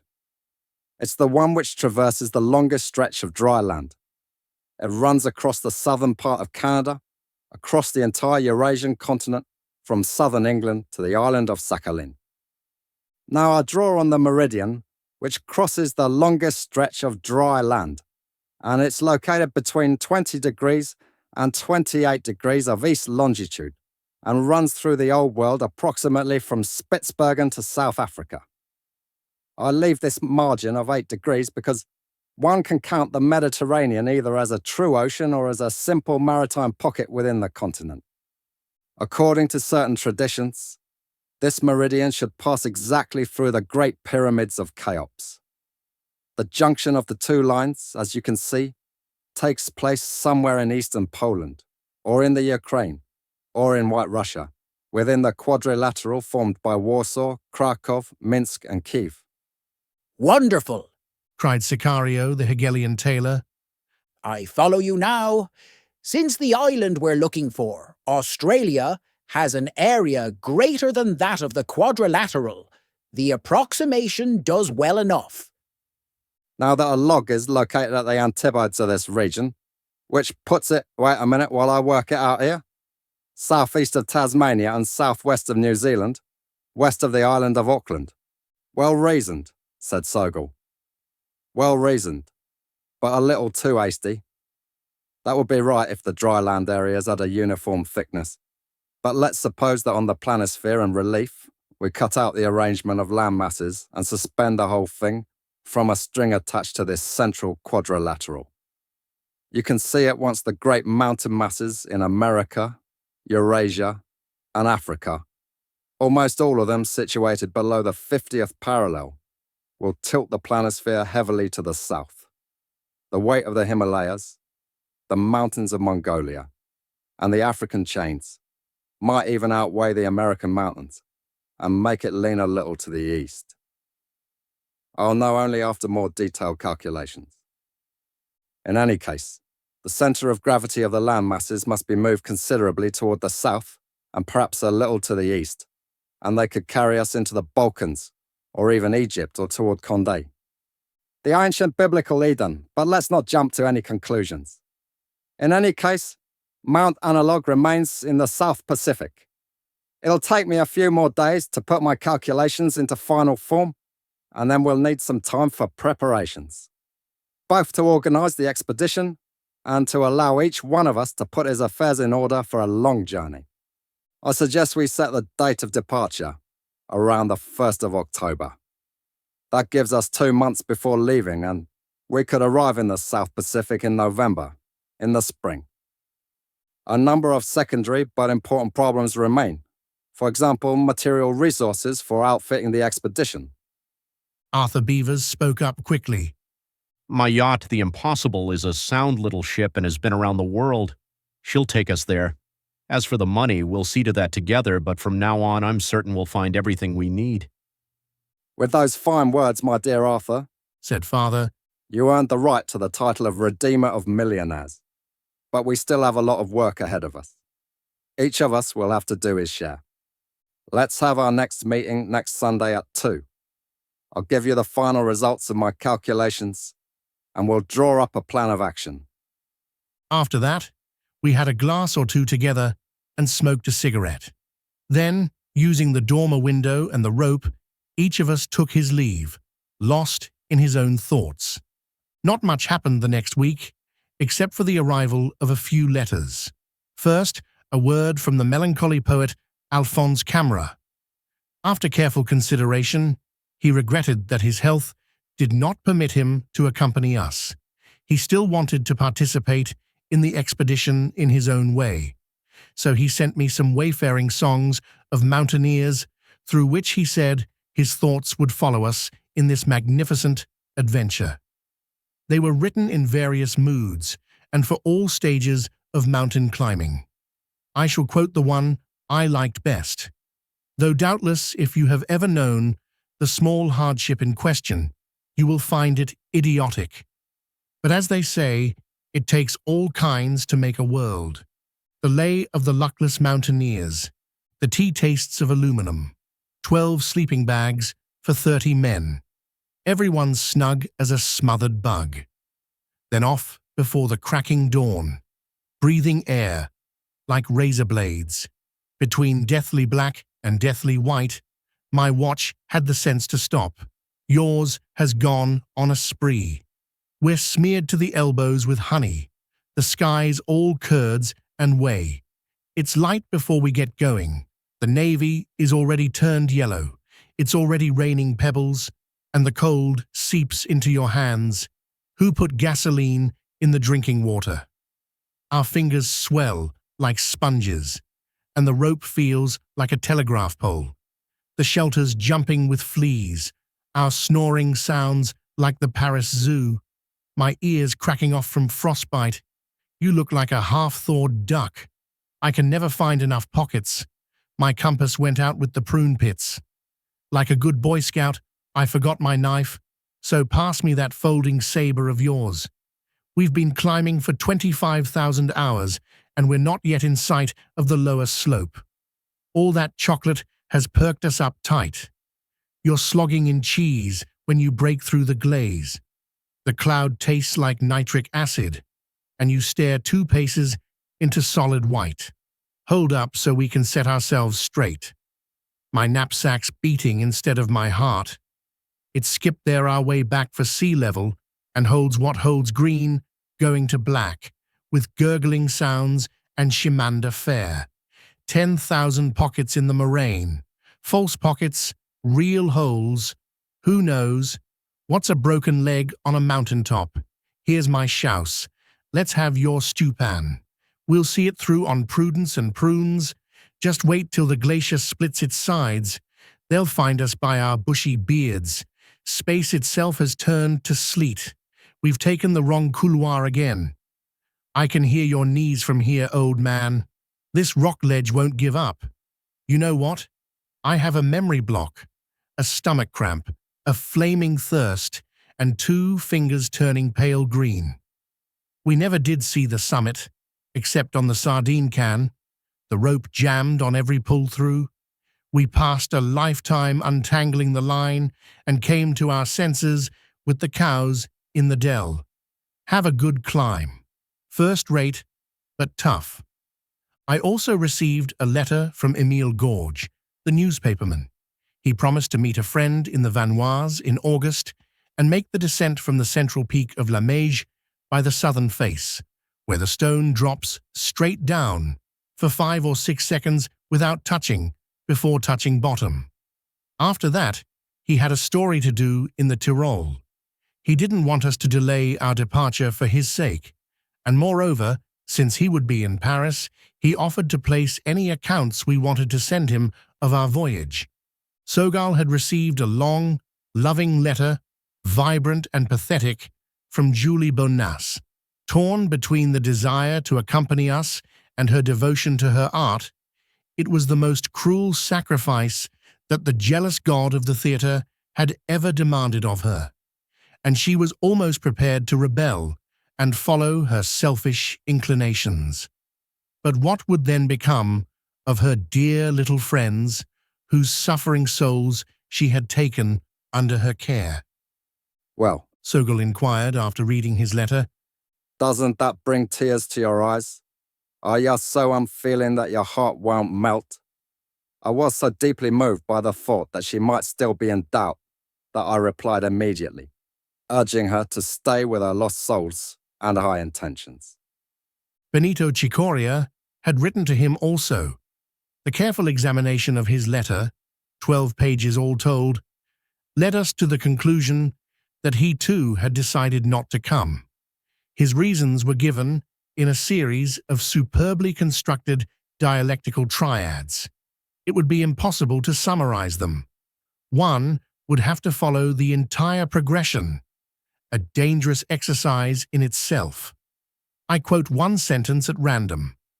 Although the triad possible-impossible adventure may be regarded as immediately phenomenizable, and therefore as phenomenizing in respect to the first ontological triad, it is so only on condition, in reality epistemological, of a dialectical reversus whose precursive content is no different from a historical predisposition, implying the practical reversibility of the autological-oriented process, an implication in which only the facts can justify. Of course, said Sogal. All in all, 4 fade-outs, as they say. That left 8 of us. Sogal confided to me that he had expected a few to drop out. It is just for that reason that he had pretended at the meeting that his calculations were not finished, whereas in reality they were. He didn't want the exact position of Mount Analogue to be known outside the members of the expedition. It will reapparent later on how wise his precautions were, and that they were insufficient, even if everything had conformed exactly to Sogal's deductions. If one aspect of the problem had not escaped him, the insufficiency of precautions would have led to horrible disaster. Chapter 3. Which is that of the crossing. The summary includes makeshift sailors lending a hand, historical and psychological details, measuring the power of human thought, how we can count up to 4 at the most, complementary experiments, provisions, a portable kitchen garden, artificial symbiosis, heating devices, the Western approach and the ocean breeze, grow things, whether glaciers are living creatures, the tale of the hollow men and the bitter rose, and finally, the money question. On the 10th of the following October, we embarked aboard the Impossible. There were 8 of us: Arthur Beaver, owner of the yacht; Pierre Sogel, head of the expedition; Yvonne Laps, the linguist; the brothers Hans and Karl; Judith Pancake, the painter of mountain heights; my wife, and I. We had agreed not to speak to our friends of the exact goal of our expedition, for either they would have thought us crazy, or more probably, they would have believed we were inventing stories to hide the true purpose of our enterprise. There was no telling what they might imagine that to be.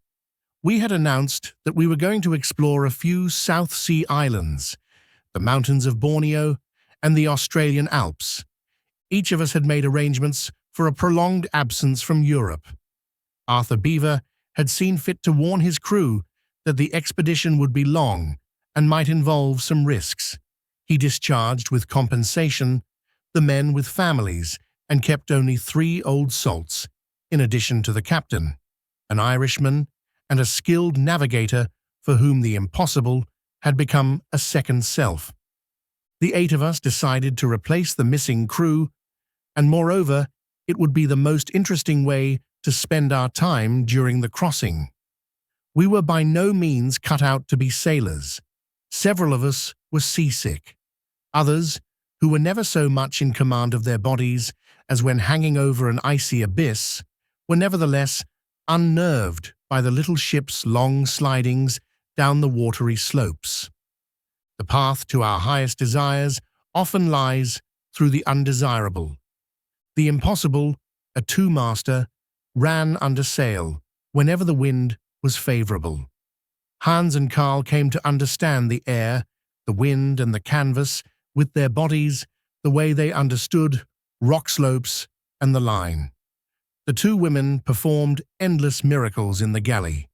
Father Sogel helped the captain take our bearings, assigned us to our tasks, helped us to get the knack of things, and kept an eye on odd details.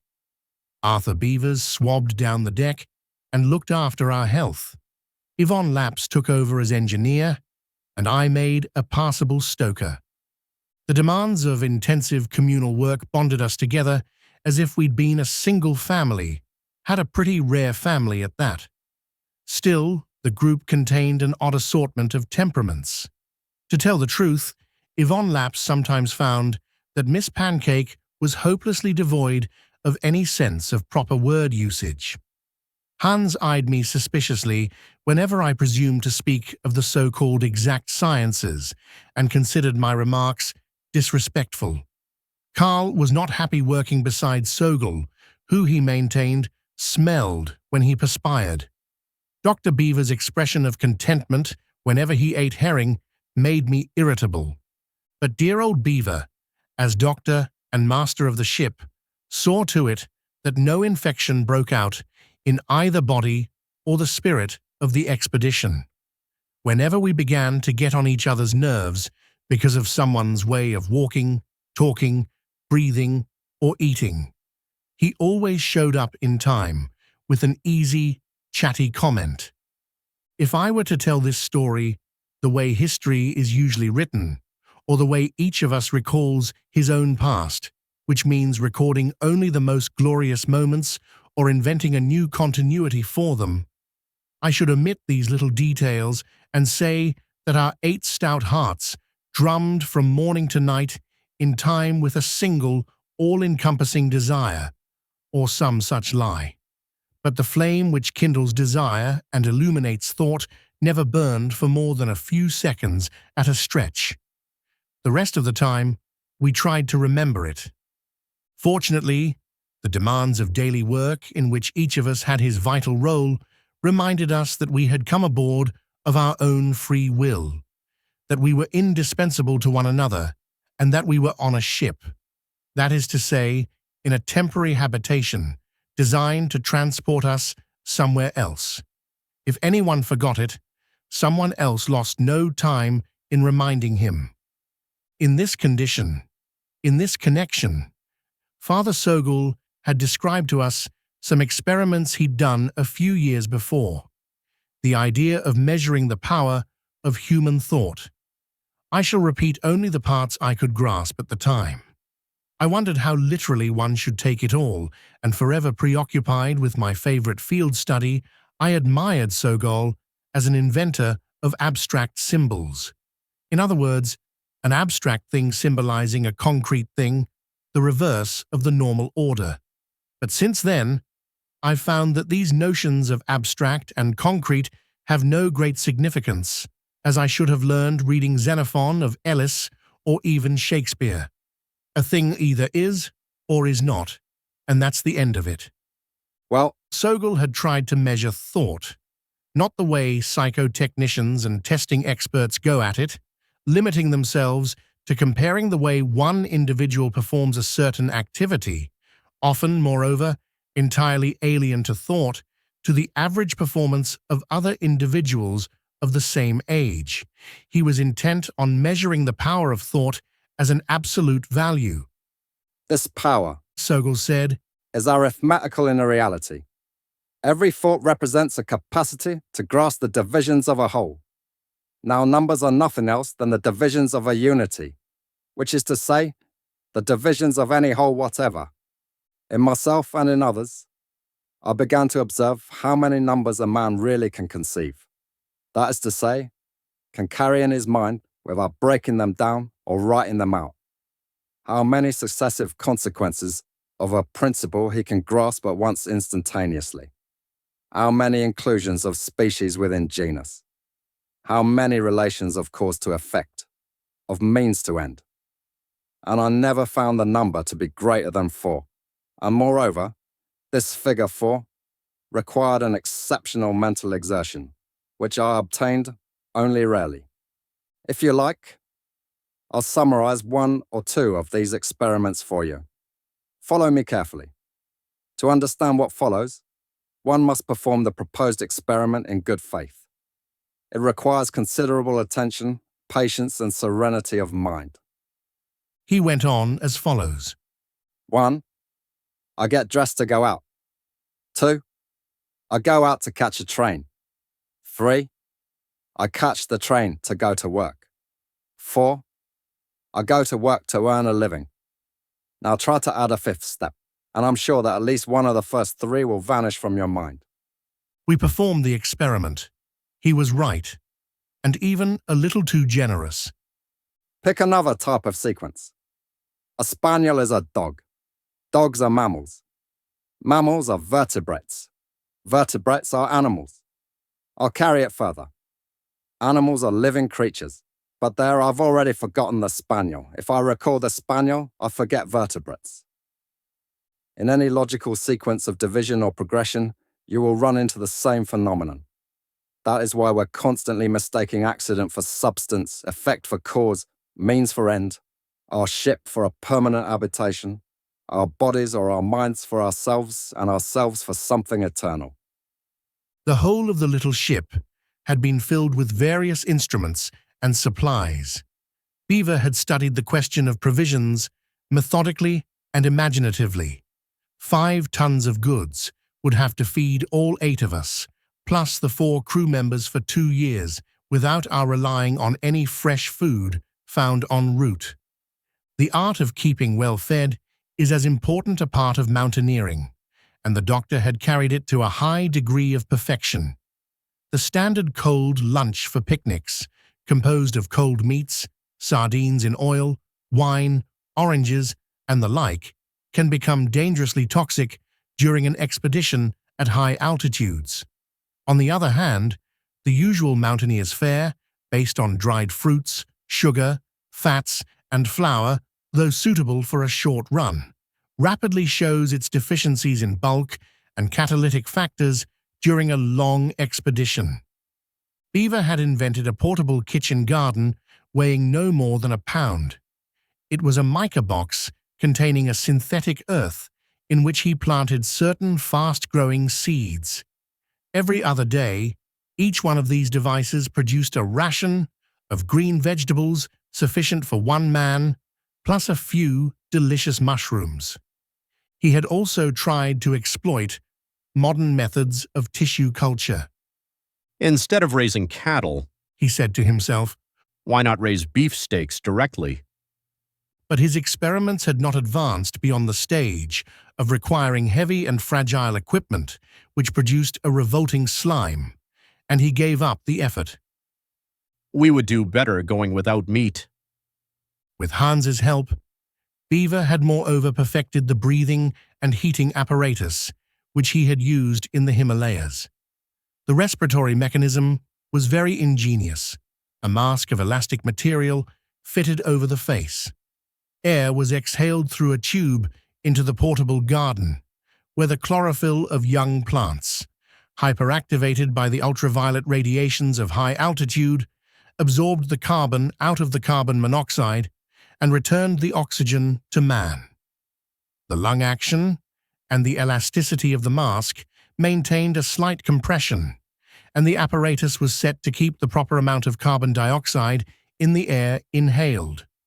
Plants also absorbed the excess of moisture exhaled, and the warmth of the breath activated their growth.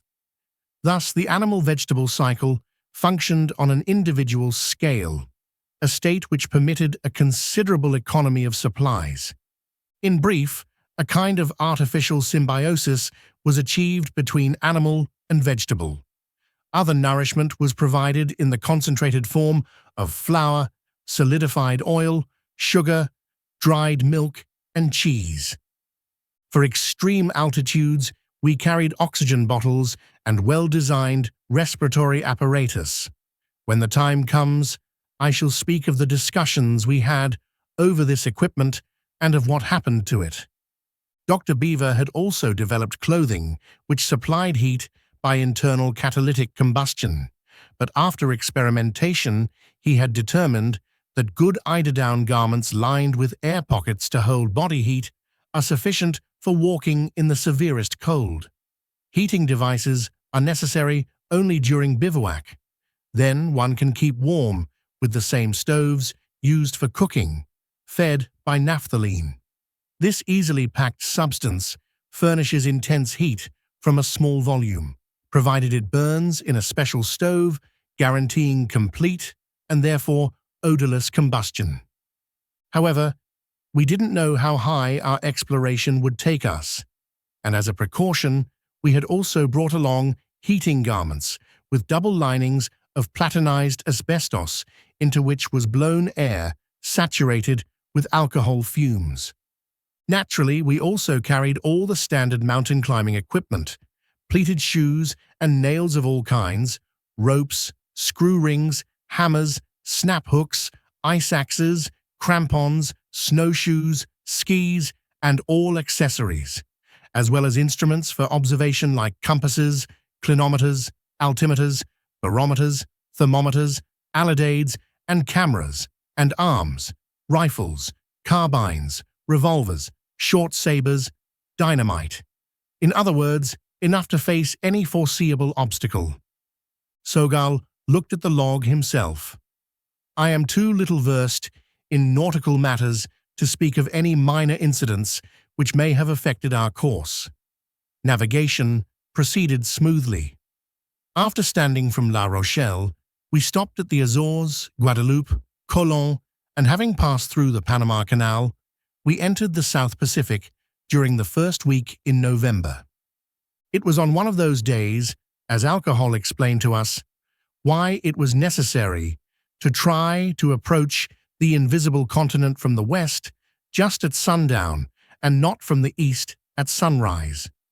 It is because at that moment, as in Franklin's experiment with the heated chamber, a cool offshore breeze must blow in toward the overheated lower layers of the atmosphere of Mount Analogue.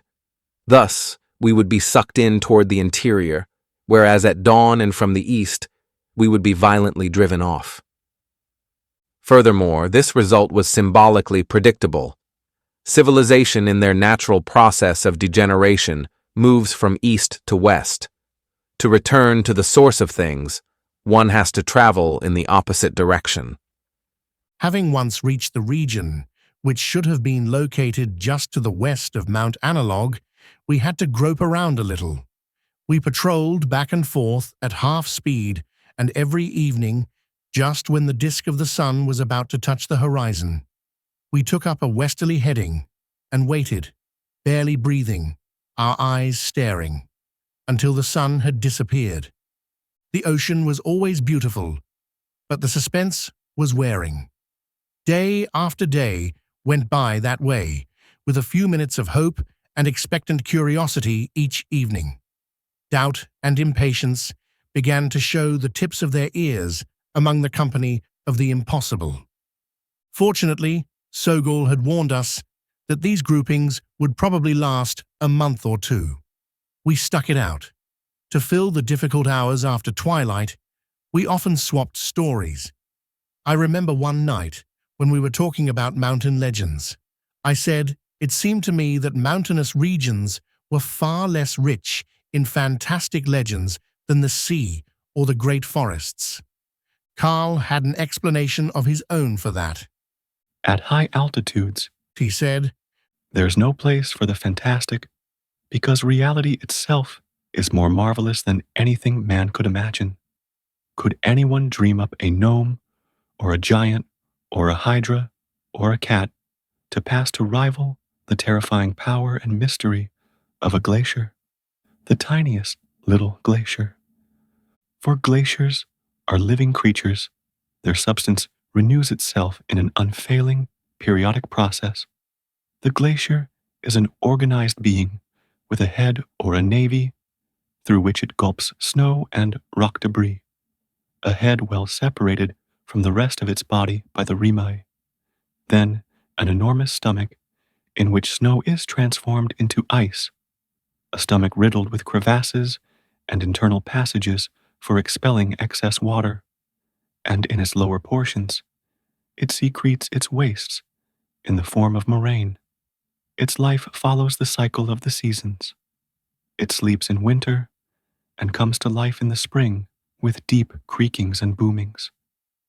Certain glaciers even reproduce themselves by means which are little more rudimentary than those of unicellular beings, either by conjunction and fusion or by division, which gives birth to what are called regenerate glaciers. I suspect Hans replied, that what you're giving us there is a metaphysical definition of life, not a scientific one. Living beings nourish themselves by chemical means, whereas the mass of a glacier is maintained by physical and mechanical processes, freezing and melting, compression and churning.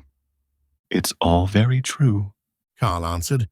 but you scientists who study crystallizable viruses, for example, in hopes of finding the intermediate stages between the physical and the chemical, and between the chemical and the biological, you can learn a great deal from observing glaciers. Perhaps nature made them in a first attempt to create living beings by exclusively physical processes. Perhaps, Said Hans. perhaps has no meaning for me. What remains certain is that a glacier contains no carbon, and therefore it cannot be an organic substance. Yvonne Laps, who liked to show off his knowledge of numerous literatures, interrupted. Either way, Carl is right about our reaction to mountains. Victor Hugo, coming down from the Rigi, which even in his day was not considered very high, remarked that the view of the world from high peaks does such violence to our visual habits that the natural takes on the appearance of the supernatural. He even asserted that the average human mind cannot bear such a wrenching of its perceptions, and that was his explanation for the large number of mental cases in mountainous country. It's true, perfectly true, Said Arthur Beaver. even though that last theory is utter nonsense. Last night, Miss Pancake showed me some sketches of mountain landscapes which confirm what you say. Miss Pancake upset her teacup, and fidgeted nervously, while Beaver went on, If you're wrong in saying that high altitudes are not rich in legends, I've heard some pretty weird ones. I'll admit it wasn't in Europe I heard them. We're all ears. Sogol said. Right away, not tonight. Beaver answered. I'd be happy to tell you one of these stories, even though the people who told it to me made me promise not to reveal its origin, but I'd like to tell it as faithfully as possible. To do that, I'll have to reconstruct it in the original language and get our friend Laps to help me translate it. The next day, after lunch, since the yacht was becalmed on a flat sea, we gathered round to hear the story. Usually we spoke English among us, and sometimes French, for everyone could follow in both languages.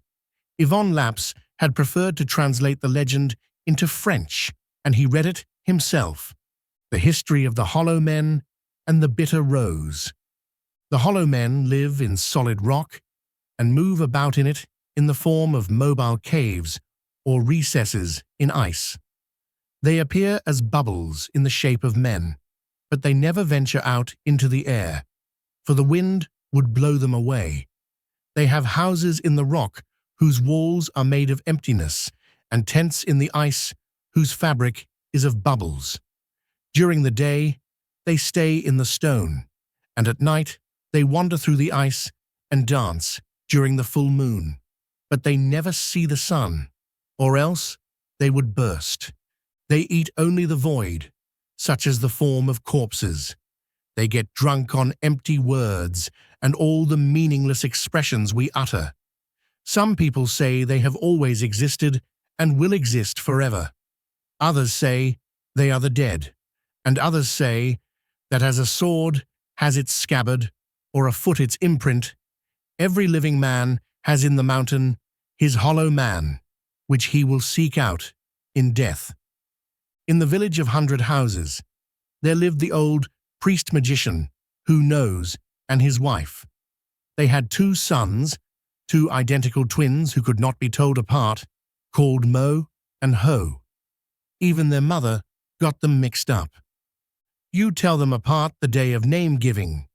They had put on Mo a necklace bearing a little cross, and on Ho a necklace bearing a little ring.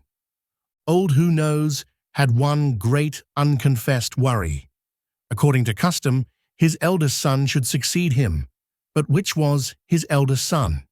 Did he even have an eldest son?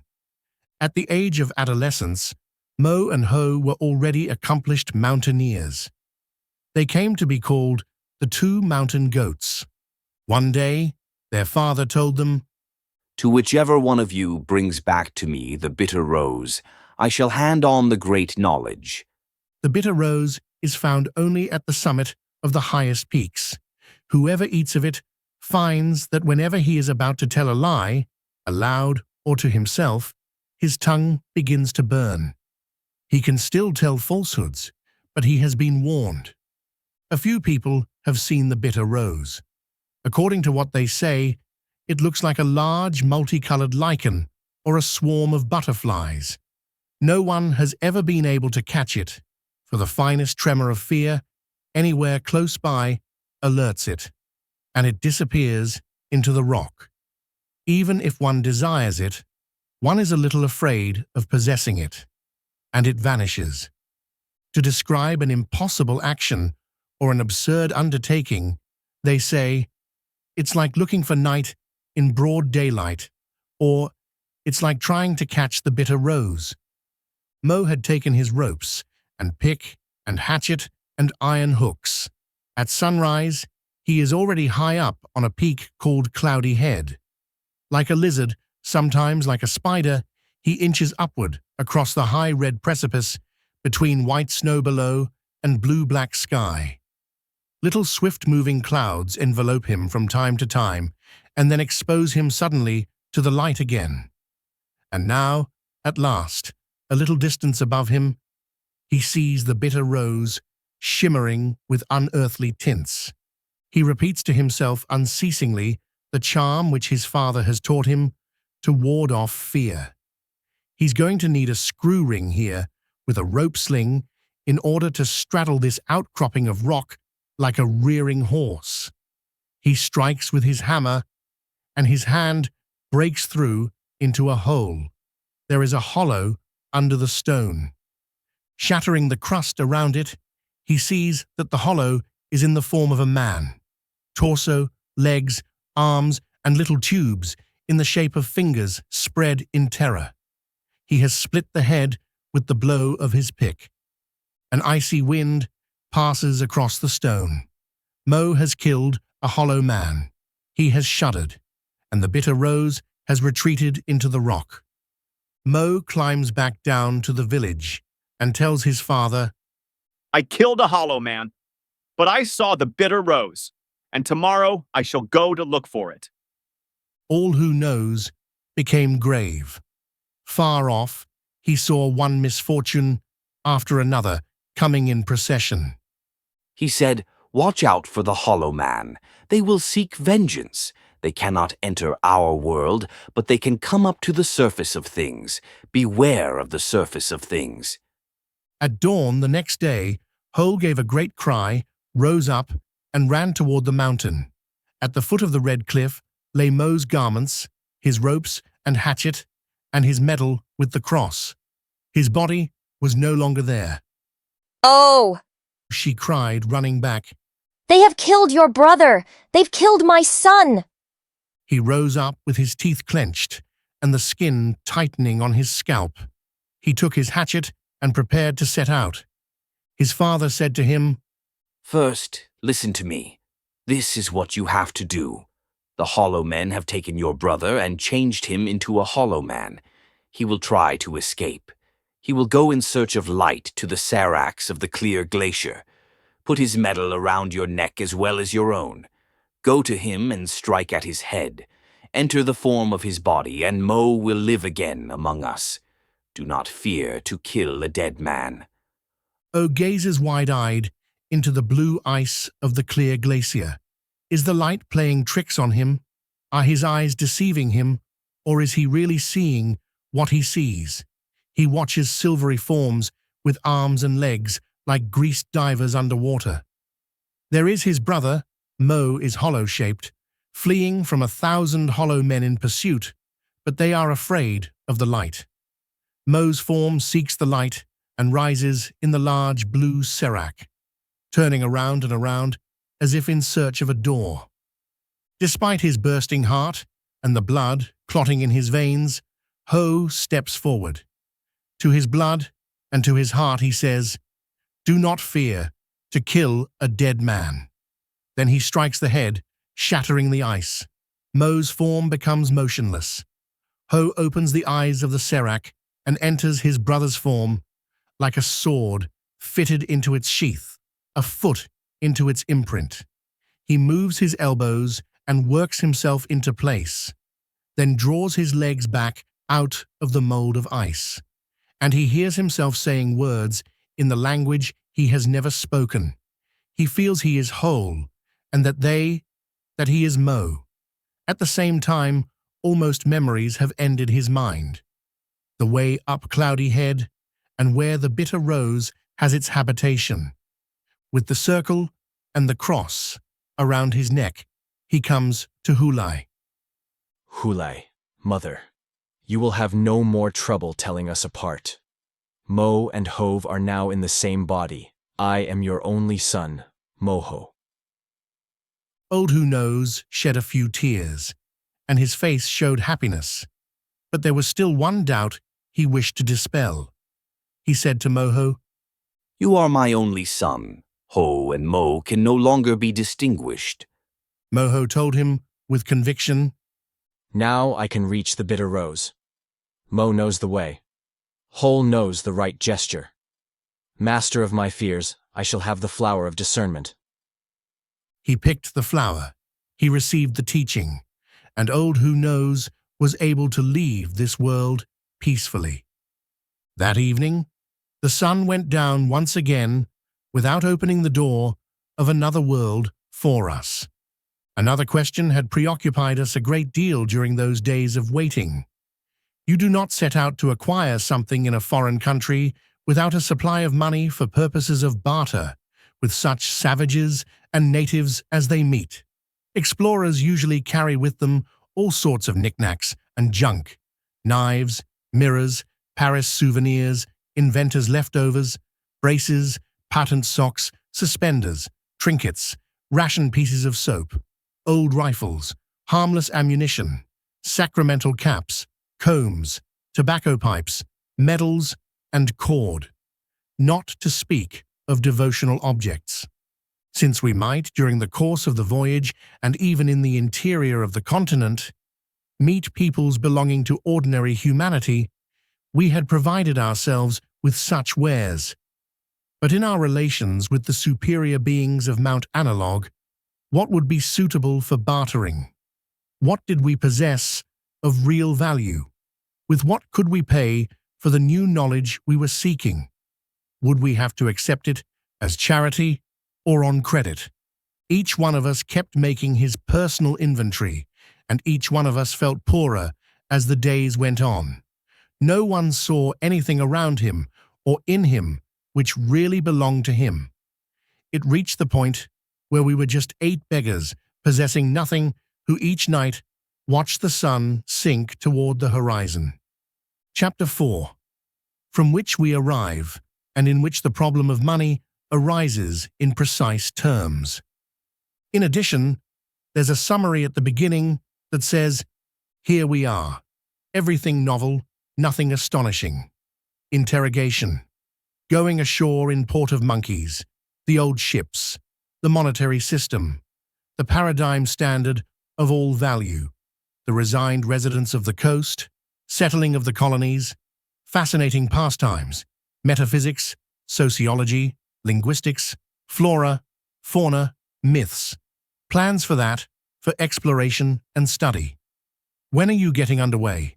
A nasty owl, unexpected rain, simplifying our equipment, exterior and interior. And the first paradigm, long expectation of the unknown lessons, the final effect of surprise. Here we are, settled only 3 days in our little temporary house in Port of Monkeys on the slopes of Mount Analogue, and everything already has a familiar air. Out of my window, I can see the impossible, anchored in a creek and the bay, which opens out to a horizon, just like all ocean horizons, except that it rises perceptibly from dawn to noon, following the sun, then sinks from noon to dusk by an optical phenomenon Sogol is racking his brains to figure out. In the next room, since I've been entrusted with keeping the log of the expedition, I've been trying since this morning to put down on paper the circumstances of our arrival on the continent. I do not know how to describe that impression of something at the same time quite extraordinary and entirely familiar. That giddy, bewildered sensation of having just been here before. I have tried to use the personal notes jotted down by my companions, and they will help a little. I was also counting on the photographs or movies that Hans and Carl took. But after developing, no image at all appeared on the films. We were unable to photograph anything here with ordinary equipment, another optical problem for Sogo to wreck his brains above.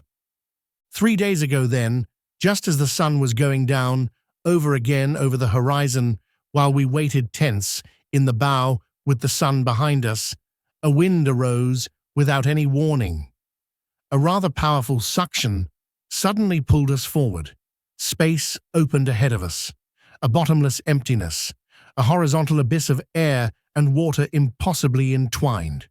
The boat creaked in all its timbers and was hurled forward along a rising slope as far as the center of the abyss, and was suddenly set adrift in a wide, calm bay inside of land.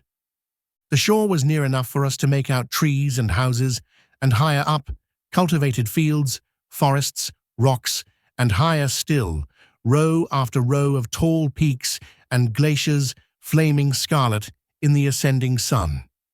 A flotilla of boats, each manned by 10 oarsmen, clearly Europeans with naked and browned torsos, came out to tow us into an anchorage. It certainly seemed as though we were expected. The place looks very much like a Mediterranean fishing village. We did not feel lost or out of place. The leader of the flotilla led us in silence to a white house, into a bare room with a red tile floor where a man in mountain dress received us on a carpet. He spoke perfect French, but with the inward smile of someone who feels the strangeness of the expressions he must use to make himself understood. He was translating without hesitation or incorrectness, but obviously translating. He questioned us one after the other, each one of us seeing his questions, all of them simple. Who were we? Why had we come? Because completely off our guard and seemed to probe by various sides. Who are you? Who am I? We couldn't answer him as we would a police official or a customs inspector. Give one's name and profession. What does that mean? But who are you and what are you? The words we uttered, we had none better, were worthless, repugnant, and grotesque. We realized that with the guides of Mount Analogue, we could no longer get away with just words. So go courageous, they took it upon himself to give a brief account of our voyage. The man receiving us was indeed a god. All authority in this country is exercised by the mountain gods, who form a distinct class and, outside their work as gods, assume in rotation the essential administrative functions in the village of the coast and the lower slopes. This man gave us pertinent information on the country and on what we were expected to do. We had come ashore in a little coastal town peopled by Europeans, for the most part French. There are no natives here. All the inhabitants have come from somewhere else, from the four corners of the world, like ourselves, and each nation has its little colony along the shore. How did it happen that we had fallen precisely on this town, Port of Monkeys, peopled by Western Europeans? We were to learn later that it was not by chance, or that the wind which had carried us there was no natural and fortuitous wind, but had blown in accordance with a will.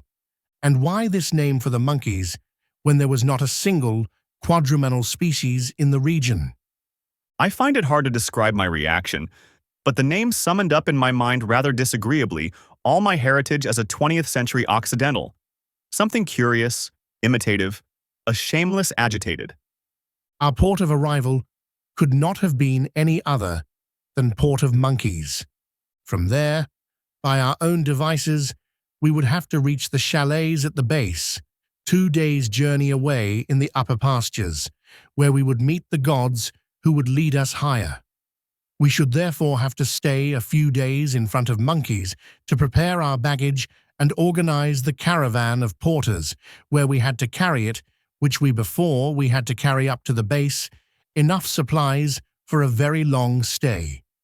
We were taken to a little house, very clean and sparsely furnished. Each of us had a kind of cell, which we could arrange as we pleased. And there was a large central room with a fireplace where we gathered for meals and for the evening council. Behind the house, a snowy peak peered at us over its wooded shoulder. In front stretched the harbour where our ship lay, the last arrival in the strangest fleet one could imagine. In the inlets along the shore, ships of all epochs and all nations were lined up in uneven ranks. The oldest, so encrusted with salt and algae and shells as to be no longer recognizable.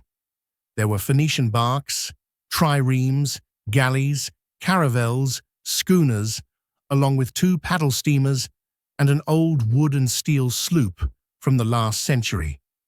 But there were very few ships of recent date. We could rarely identify the most ancient ones with a name or a country, and all these abandoned hulks calmly awaited petrifaction or slow consumption by marine flora and fauna, the disintegration and dispersion of matter which awaits all inherent objects, even if they have served the highest purposes.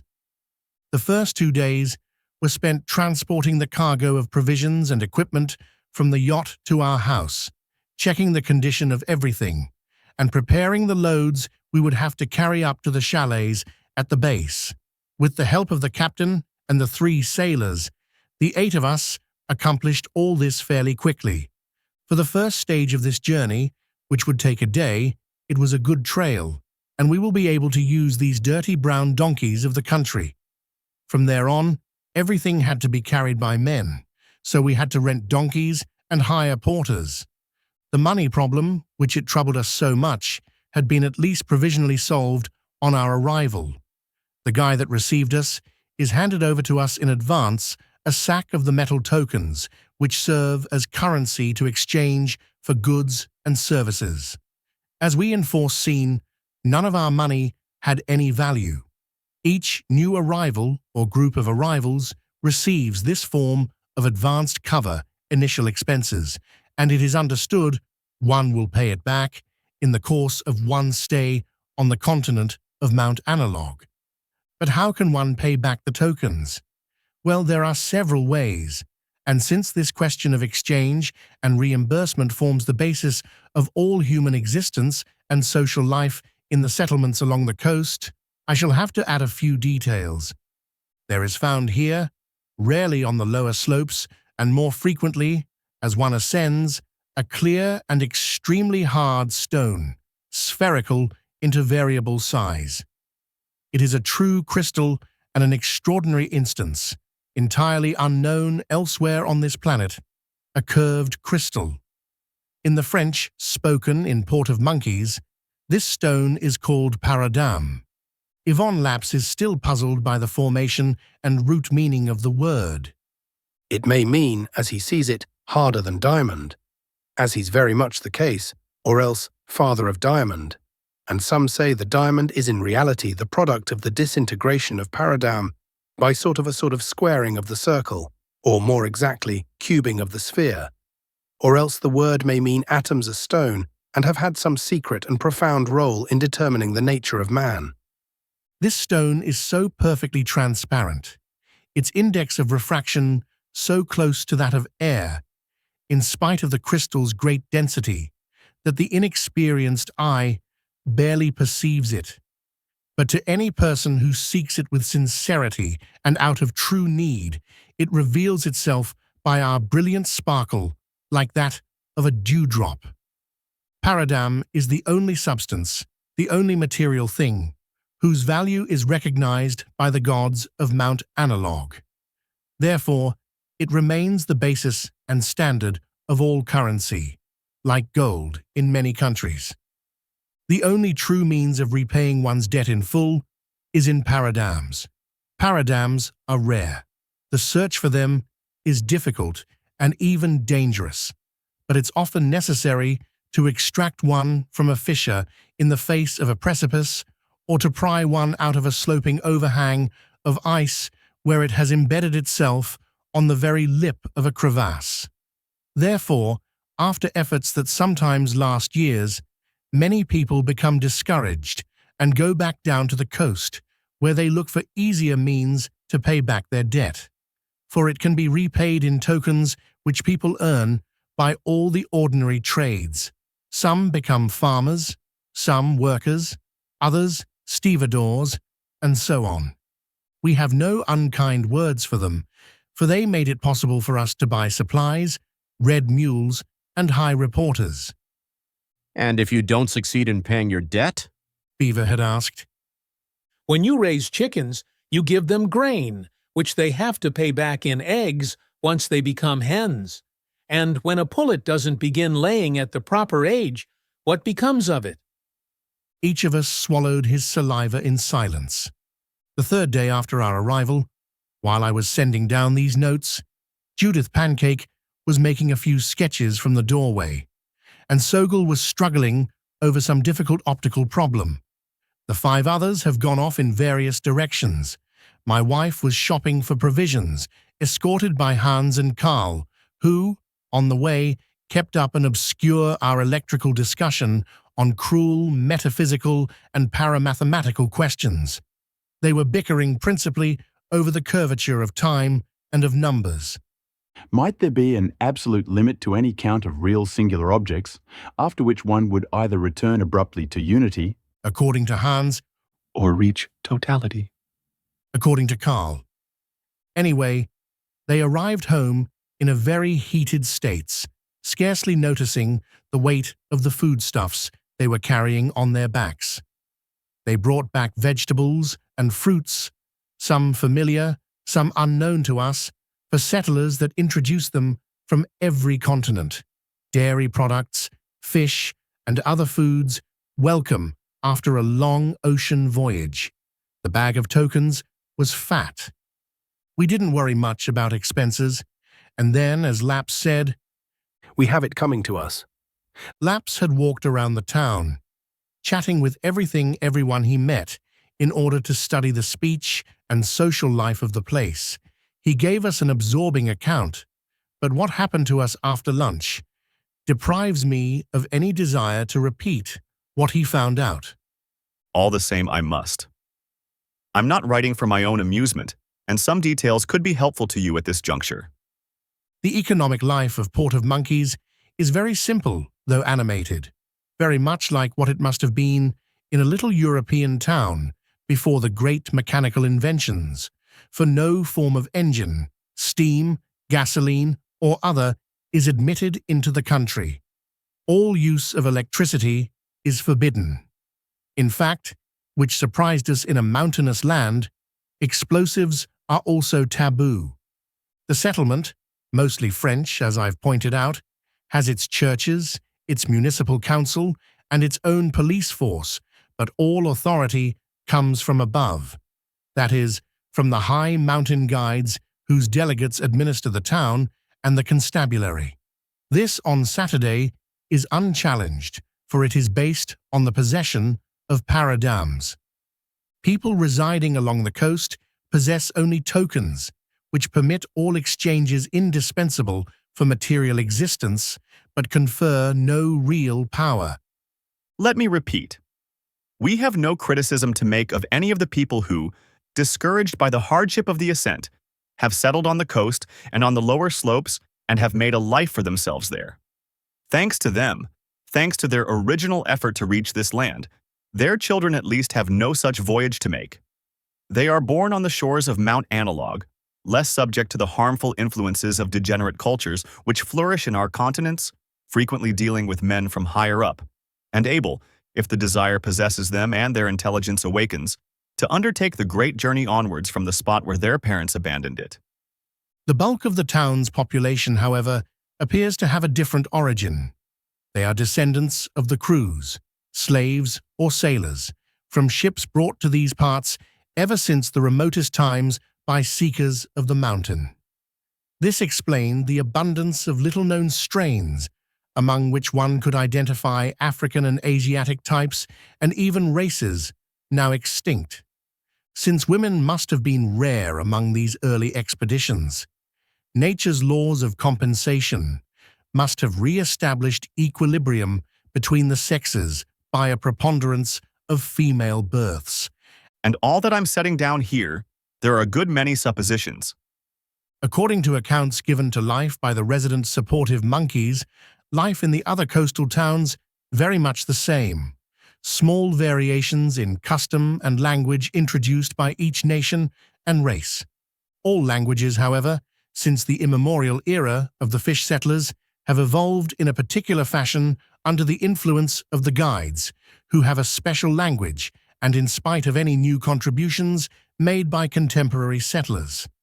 The French-spoken, imported monkeys, for example, there's a good many peculiarities with archaisms and borrowed forms, along with newly kind words to designate new objects like paradam. These oddities were to be explained later on, as we became more familiar with the language of the guides. Arthur Beaver, intrigued by the flora in front of the region, came back beet red from a long walk to the nearby countryside. The temperate climate of Florida monkeys favors the growth of plants and animals known in our countries, but also one finds unfamiliar species. Several of them are real curiosities, a kind of arborescent bindweed whose powers of germination and growth are so great that it is used like slow-motion dynamite to unseat boulders for purposes of building and terracing. The incendiary lycopyridon, like an overgrown puffball, which bursts when ripe, throws its spores a great distance and spontaneously ignites a few hours later as a result of intense fermentation. The talking bush, a rare and sensitive plant whose fruits grow in the shape of resonant gourds of diverse shapes, capable of reproducing all the sounds of the human voice when rubbed by its own leaves. A bush which repeats, like a parrot, any words pronounced near it. The hoop caterpillar, a myriapod about 2 yards long, which likes to form into a circle and roll headlong from top to bottom of stony slopes. And the cyclops lizard, resembling a chameleon, but with a single staring frontal eye, whereas the two others are atrophied, an animal who enjoys considerable respect even though it looks like an aged teacher of heraldry. Among numerous insect species, there is the aeronaut grub, something like a silkworm which, in good weather, generates light gases in its intestines and in a few hours blows up a huge bubble which carries it off into the atmosphere. It never reaches the full maturity and reproduces itself ungloriously by larval parthenogenesis. Had these curious species been brought in long ago by settlers from other parts of the earth, or were they forms of life truly indigenous to the continent of Mount Analogue? Beaver could not resolve the question. An old Breton, established in Port of Monkeys as a carpenter, had related and sung to him some old myths which touched on the subject.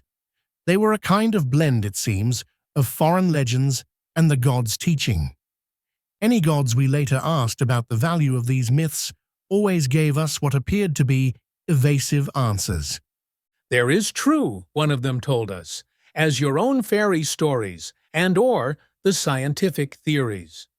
A knife, said another, is neither true nor false, but someone who grasps it by the blade is truly an error. One of the myths went something like this. In the beginning, the sphere and the tetrahedron were united in a single, inconceivable form. Concentration and expansion mysteriously fused in a single will which willed only its own being. There came a separation, but the unique remains unique. The sphere became primordial man, who, wishing to realize separately all his desires and possibilities, scattered himself into all the animal species and men of today. The tetrahedron became the primordial plant, which likewise engendered all plants.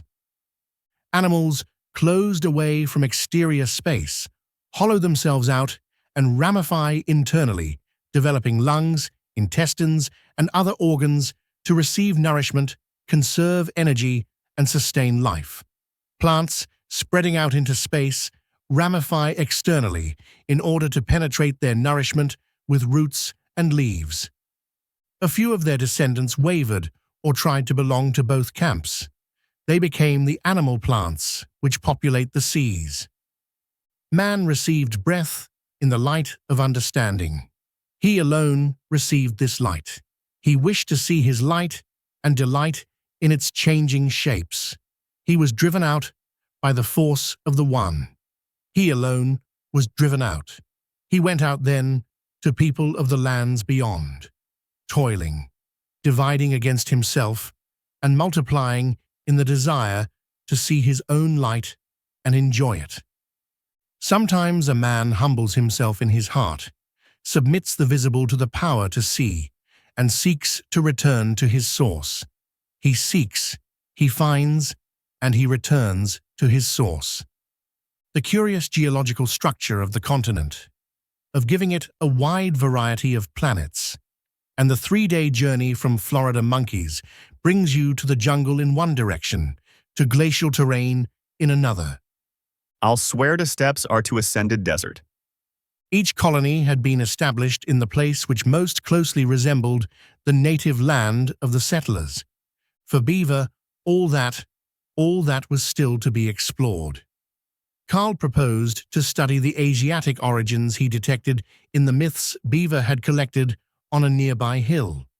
Hans and Sogo hoped to build a little observatory from which, under the peculiar optical conditions of the country, they would perform the standard measurements of parallaxes, angular distances, meridian passages, spectroscopy, and the like. They wanted to reach precise conclusions about the anomalies in cosmic perspective caused by the shell of current space surrounding Mount Analogue. Sogal planned to continue his linguistic and sociological researches.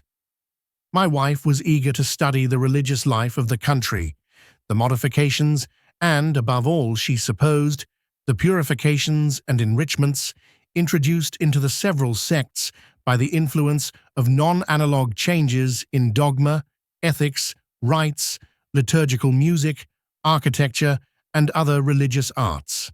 Miss Pancake would work with her, especially on the plastic arts, while continuing her enormous task of documentary sketching. This had assumed considerable importance for the expedition after the failure of all attempts at photography. For my part, I expect you to draw on all the materials gathered by my companions in order to further my investigations in symbolic process and theory, but without neglecting my principal responsibility of keeping the daily journal of the expedition. The journal was later shortened to this account you are reading. While pursuing these various tasks, we planned to turn them to profit as best we could in order to enlarge our stock of provisions, to transact business if necessary. In short, we should not be wasting our time. "When are you getting underway?" a voice shouted up from the street one day. We were sitting around after lunch, talking excitedly about all our activities. It was the guide assigned to Port of Monkeys who had challenged us. Without waiting for an answer, he went on down the street with a steady pace of a mountaineer who looks as if he's barely moving. That roused us from our dreams. Before having taken even the first steps, we were slipping toward disaster. Yes, toward giving up. For to devote a single minute to satisfying idle curiosity amounted to abandoning our goal and betraying our word. All our enthusiasm for exploration suddenly struck us as trivial, along with the clever pretext we had found for those pastimes. We barely dared look at one another. Sogo muttered in a low, grim tone, "Let's nail that nasty owl to the door and get out without looking back." We all knew only too well that vile creature of intellectual cupidity, and each of us had his own owl to nail to the door, along with a few chattering magpies, parading turkey, cooing doves, and geese, lots of fat geese, that all those creatures are so securely anchored, grafted so deeply into our flesh, that we cannot cast them away without tearing out our varying sides. We had to go on living with him for a long time, enduring them, coming to know them well until they fell from us, as the scabs of an eruptive disease come off of themselves when the system becomes healthy again. It's damaging to rip them off prematurely. Our 4 crewmen were playing cards under a pine tree. Since they had no ambition to climb the higher slopes, their way of passing the time appeared entirely reasonable compared to ours. They were to help us with the baggage, and we called them to give us a hand, preparing for the departure. We resolved to leave the next day at any cost. It was easier said than done. The next morning, after we'd worked all night making up the packs, everything was ready. The porters and the donkeys were waiting, but it began to rain in torrents. It rained all afternoon. It rained that night. It rained the following day. It rained buckets for 5 days. We were told that the roads and trails would certainly be washed out. The delay had to be put to some use. First, we made a new inventory of our equipment. All kinds of instruments for observations and measurements, which it seemed the most precious of all, before now seemed ridiculous, especially after our fruitless attempts at photography. Other devices turned out to be quite useless. Our electric lamps didn't work. It would have to be replaced by lanterns. Thus, we got rid of a good deal of excess equipment. It could take along that many more provisions. We scoured the neighborhood to procure further provisions, lanterns, and clothing. The clothes made in the town, although very simple in design, were far superior to ours because of the residents' long experience in certain specialized stores. We found all kinds of dried and preserved foods. It would be very precious to us. We kept eliminating one thing after another until we ended up leaving behind even Beaver's portable gardens. After a day of grumpy indecision, he let out a great whoop of laughter and declared that they were stupid playthings, which would have given us nothing but bother and indigestion. He hesitated a little longer over the respiratory apparatus in the heated clothing.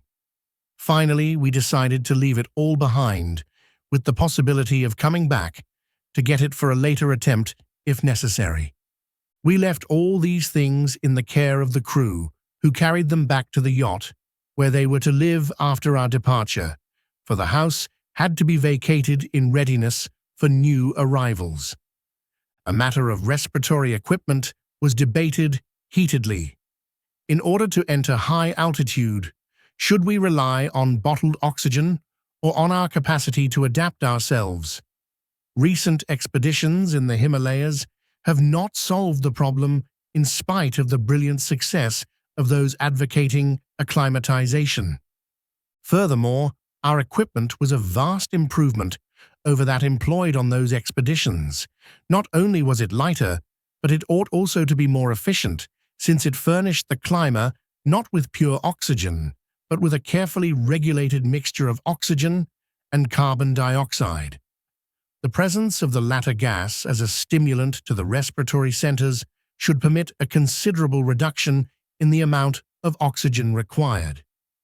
The more we thought it over, and the more information we gathered on the nature of the mountains we were approaching, the clearer it became that our expedition would be long, very long. It would certainly last several years. Our oxygen supply would not be sufficient, and we would have no means of recharging the cylinders. Sooner or later, we would have to give them up, and it would be better to get rid of them right away so as not to delay the process of acclimatization by using them. Moreover, we were assured that the only sure means of survival in the higher altitudes was to become gradually accustomed to the conditions, and that the human organism can adapt itself far more radically than we might have suspected. On the advice of the headquarter, we exchanged our skis, which would have hampered us on many steep and narrow trails, for narrow, collapsible snowshoes, which not only made it easier to walk in deep snow, but can be used also in sliding down slopes for a fast descent. Folded up, they could stow in a pack. We wore hobnailed boots for the time being, but we took along to wear later moccasins made locally out of tree leather, a sort of bark which resembled both leather and cork. When properly treated, this material insulates very well, and with fragments of silica embedded in it, adheres to ice almost as well as to stone. These shoes would enable us to dispense with spikes, which are dangerous in high altitudes because the straps bind the feet, reducing circulation and increasing the chance of frostbite. On the other hand, we kept our pistols, superb weapons which could scarcely be improved upon any more than a scythe, and we kept our picks, silk ropes, and in spite of all, a few simple pocket instruments like compasses, altimeters, and thermometers. We ended up by being thankful for the rain, which allowed us to make so many advantageous changes in our gear. Every day, we walked a great deal through the downpour, seeking information and supplies. Thanks to that, our legs, weakened and stiffened by the long voyage, grew strong again. It was during these rainy days that we began to call one another up by our first names. The ground had already been prepared by the habit we had of saying Hans and Karl, but the change was not the effect of mere intimacy. We now called one another Judith, René, my wife's name, Pierre, Arthur, Yvonne, Theodore, my name, out of a new sense of things which had affected us, for we were beginning to shed our old personalities. At the same time we decided to leave our heavy equipment on the coast, we were also preparing to leave behind the artist, the inventor, the doctor, the scholar, the writer. Beneath the old disguises, new men and new women began to show the tips of their ears, men and women and all kinds of other creatures as well. Once again, Pierre Chagall set an example without knowing it and without suspecting that the poet in him was coming out. One evening, when we had just finished a consultation on the beach with the headquarter in the donkey driver, Chagall began to speak. I brought you this far, and I've been your leader. Right here, I'll take off the cap of authority, which was a crown of thorns for the person I remembered myself to be.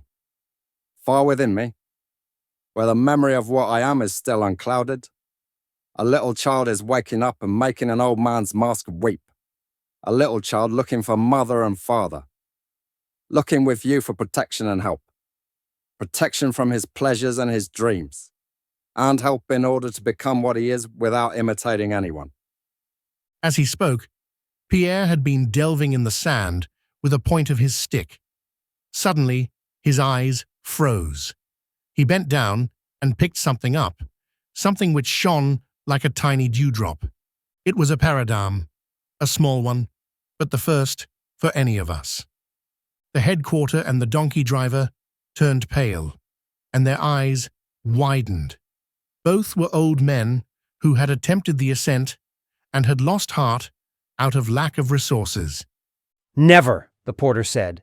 Never in anyone's memory was one ever found so far down, right on the beach. Perhaps it's just luck, but could it be a sign of new hope for us? Is it time to set out once again? A hope which he thought long dead glowed again in his heart. That man would try again one day. The mule driver's eyes shone too, but out of envy. Luck, sheer luck. I won't let myself be caught again. And Judith Pancake said, we'll all have to make little sachets to wear around our necks for the paradams we find. It was an indispensable precaution. The rain had stopped the previous day, and the sun had begun to dry the trails. We were to set out at dawn the following day. As a last preparation, each of us, before going to bed, carefully made a little sack for future paradams. Dear Judith, Chapter 5, which is that of setting up the first camp.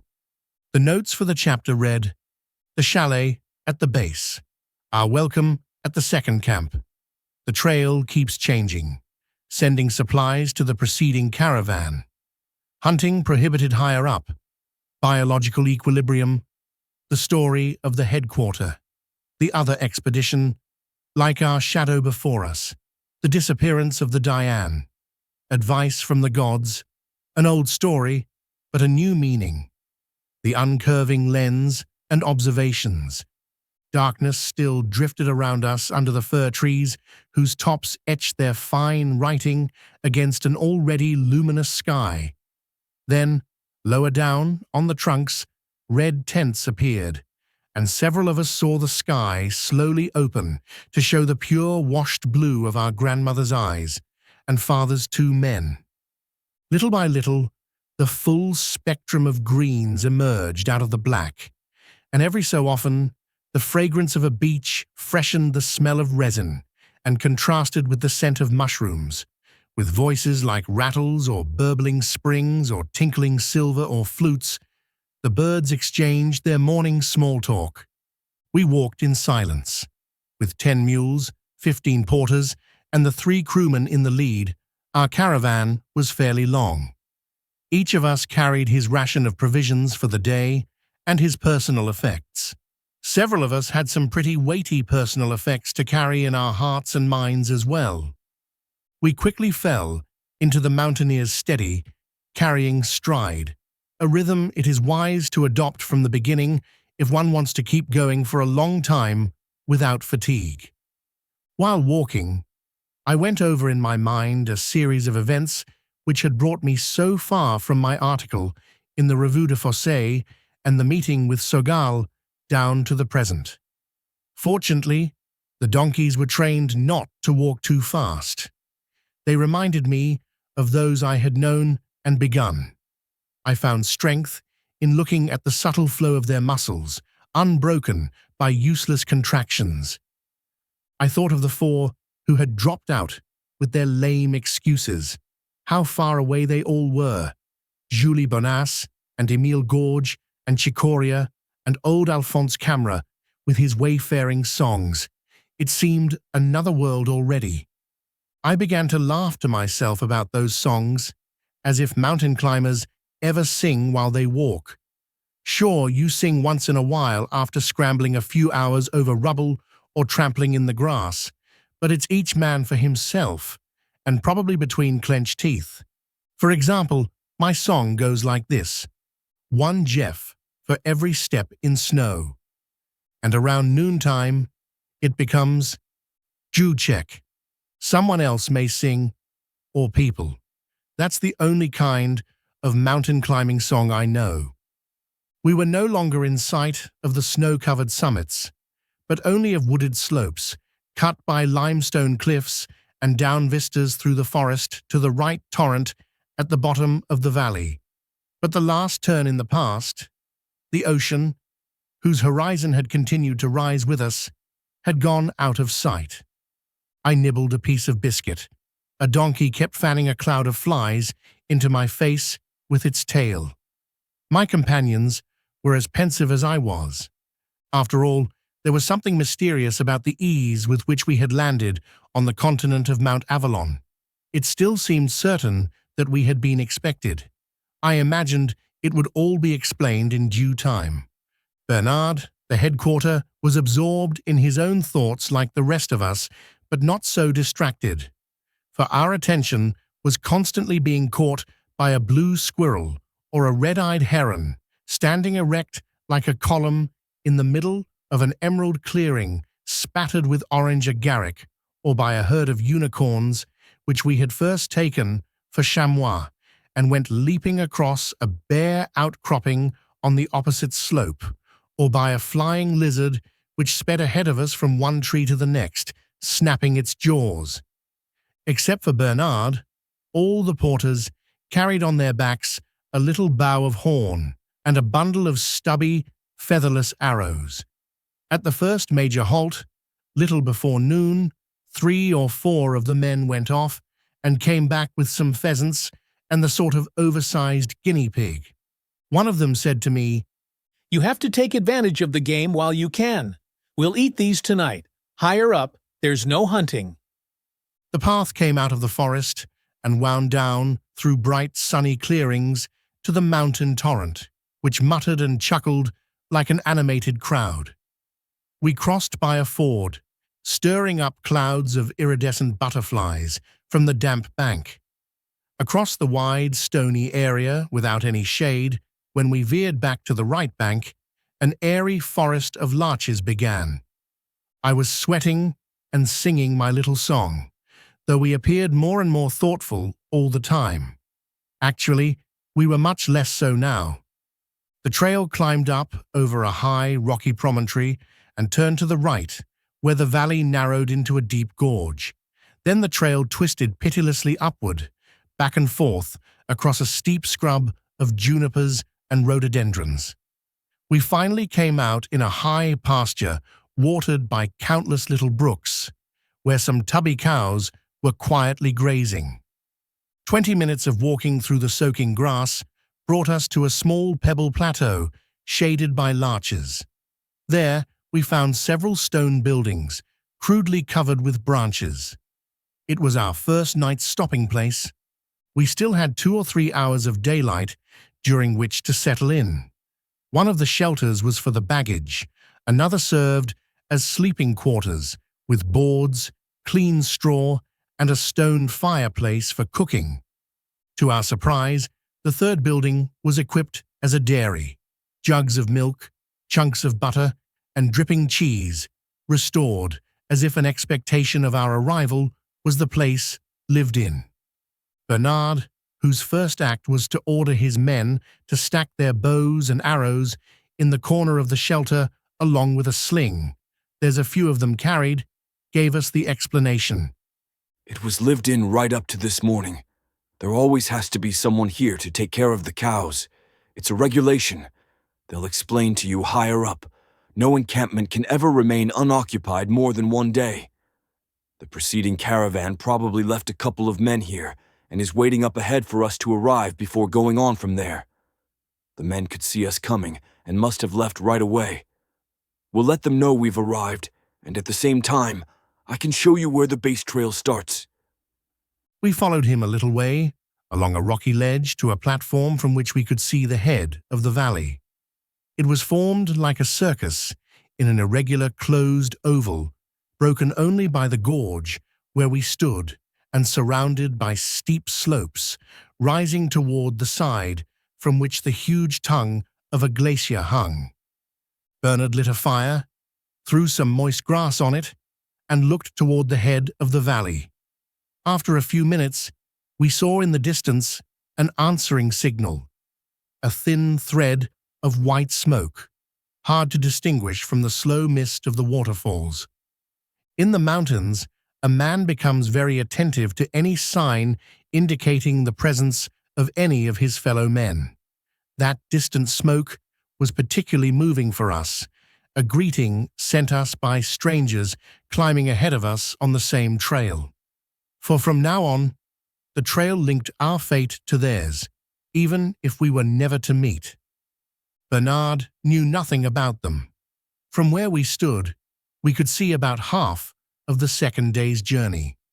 We had decided to take advantage of the good weather and leave the following morning. We might have the good luck to find our guide at the base the same day, but we might have to wait for it to come back from a short or even a long trip. The 8 of us who set out the next day with all the porters, except 2 who would stay behind, attend the cows, the donkeys and their drivers would climb down again and pick up another load of our equipment. We calculated that in 8 trips, they could transport all our clothing and provisions from the coast to Meadowbrook, the name of that first encampment.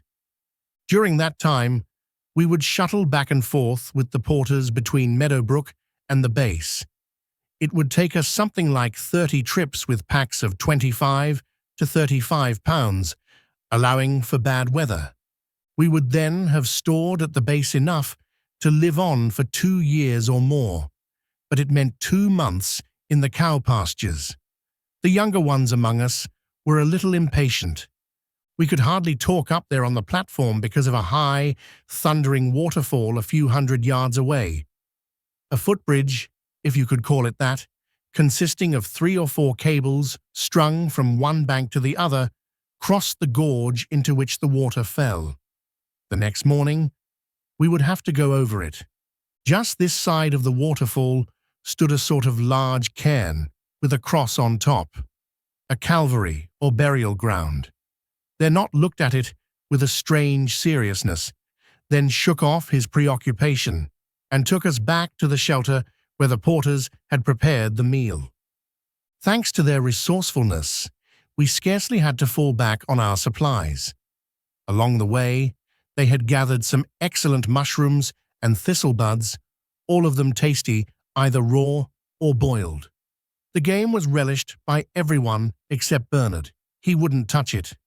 We noticed he made sure that no one had touched the bows and other arms since our arrival. But it was only after the meal, after the setting sun had lit the wooded slopes below with vivid colors while we were sitting quietly around the fire, and began to put a few questions to him about the monument next to the waterfall, only then did Bernard begin to open up a little. "While you are away, that's my brother," he said briefly.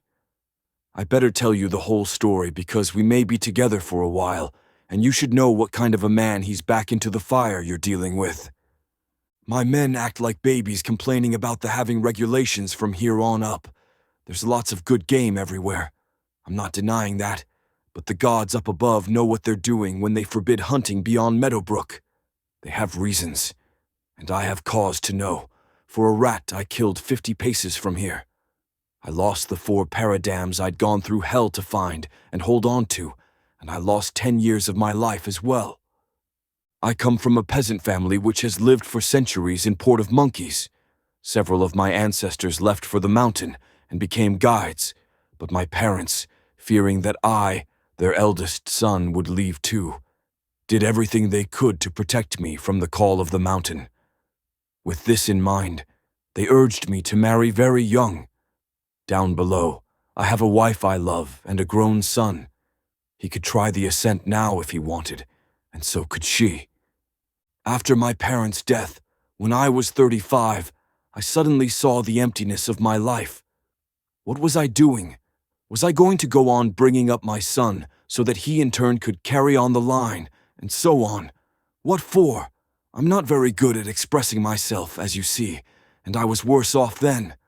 The whole business seemed to strangle me.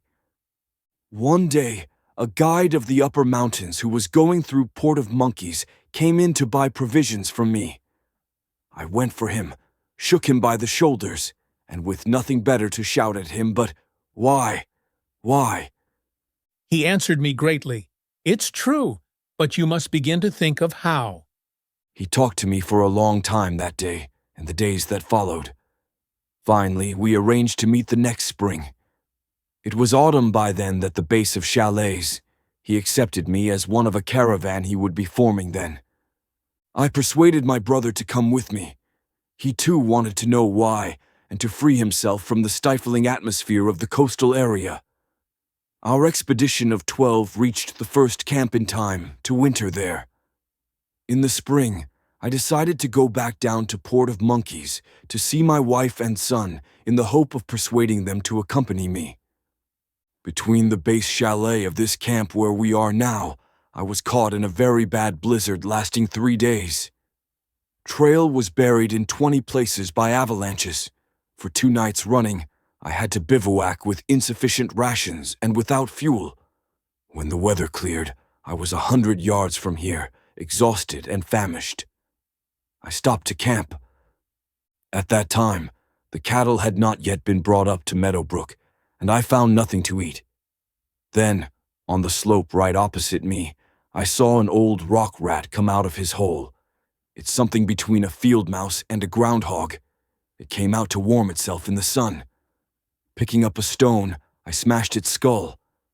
The lucky throw. Cooked it over a fire of rhododendrons and devoured the leathery meat. And I slept an hour or 2 and went on down to Port of Monkeys where my wife and son and I celebrated our reunion after so long a separation. However, I could not persuade them to come back up with me that year.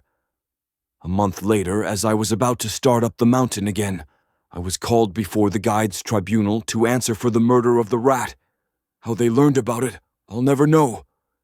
The law makes no exception. Access to the mountain above Meadowbrook was denied me for 3 years.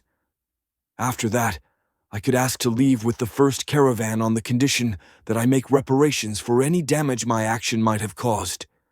It was a numbing blow. I forced myself to set up again in Port of Monkeys with my brother and my son. I farmed and raised cattle and provided supplies for the caravans. We organized team supporters and hired out their services as far as the prohibited zone. That way, while earning a living, we kept in touch with about people. Before long, my brother also was bitten by the desire to leave, by that need for the higher regions which gets into your system like a poison. But he decided he would not leave without me and wanted to wait for the expiration of my punishment. Finally, the day arrived. I proudly carried with me in a cage a fat rock rat which I had captured easily and which I would free as we went by the place where I had killed the other one, for I had to repair the damage. Alas, the damage had just begun to show. As we left Meadowbrook just at sunrise, a terrifying sound filled the valley. The entire side of the mountain, which was not then cut through by the waterfall, collapsed and crashed down in an avalanche of rocks and mud. A cataract of water, mixed with blocks of ice and stone, burst out of the tip of the glacier, which hung down to the upper slope and wore great gullies in the side of the mountain. The trail, which at that time climbed up after leaving Meadowbrook to cross the slope much higher up, was obliterated for a considerable distance. For several days, rock slides and eruptions of water and mud kept occurring on, and our path was completely blocked. The caravan went back down to Port of Monkeys in order to re-equip for unforeseen dangers, and then set out in search of a new trail to the base chalets along the other bank, a long, mean trail on which several men perished. I was not allowed to leave until a commission of guides had determined the cause of the catastrophe. A week later, I was called before the commission, which declared that I was responsible for the disaster and, following the original sentence, would have to repair the damage. I was dumbfounded, but they explained to me how it all happened.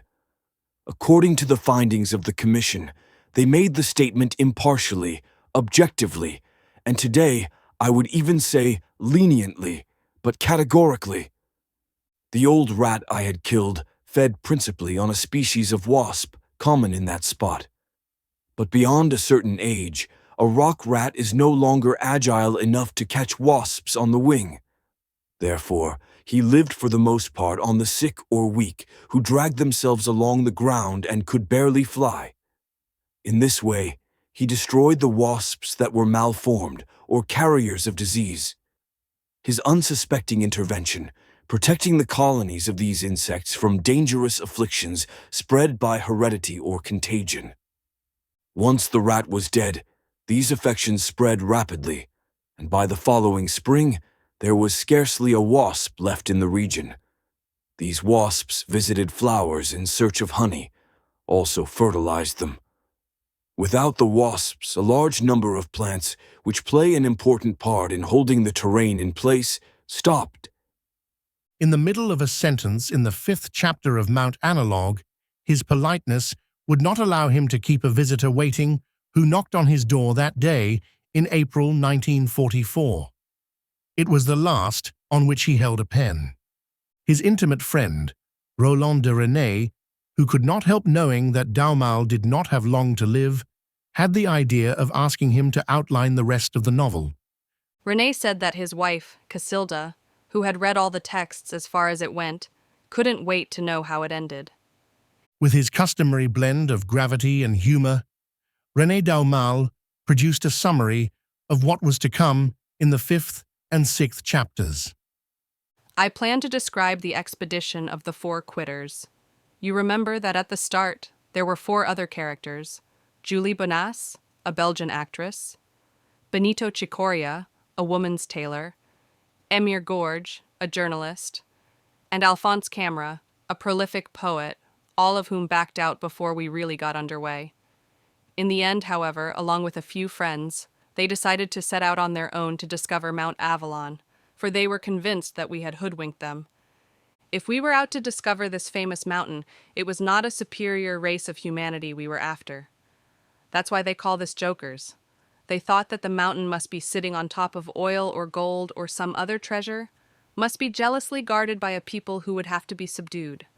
As a result, they fitted out a veritable warship with the most powerful and modern equipment they could find. In Waidecore, their voyage took them through a series of adventures, and when they finally arrived within sight of Mount Analogue, they prepared to unlimber all their firepower. However, since they were completely ignorant of the laws of the place, they were caught in a whirlpool, condemned to turn round and round in slow circles. They could still bombard the coast, and all their shells came back at them like boomerangs. It was a ludicrous fate. At the end, I wanted to speak at length of one of the basic laws of Mount Analogue. To reach the summit, one must proceed from encampment to encampment.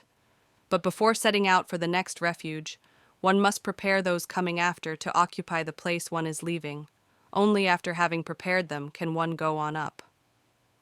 That's why, before setting out for a new refuge, we had to go back down in order to pass on our knowledge to other seekers. He would have made clear what he meant by this work of preparation, for in his daily life, he devoted himself to preparing many minds for the difficult voyage toward Mount Analogue. The title of his last chapter was to be, "And you, what do you seek?"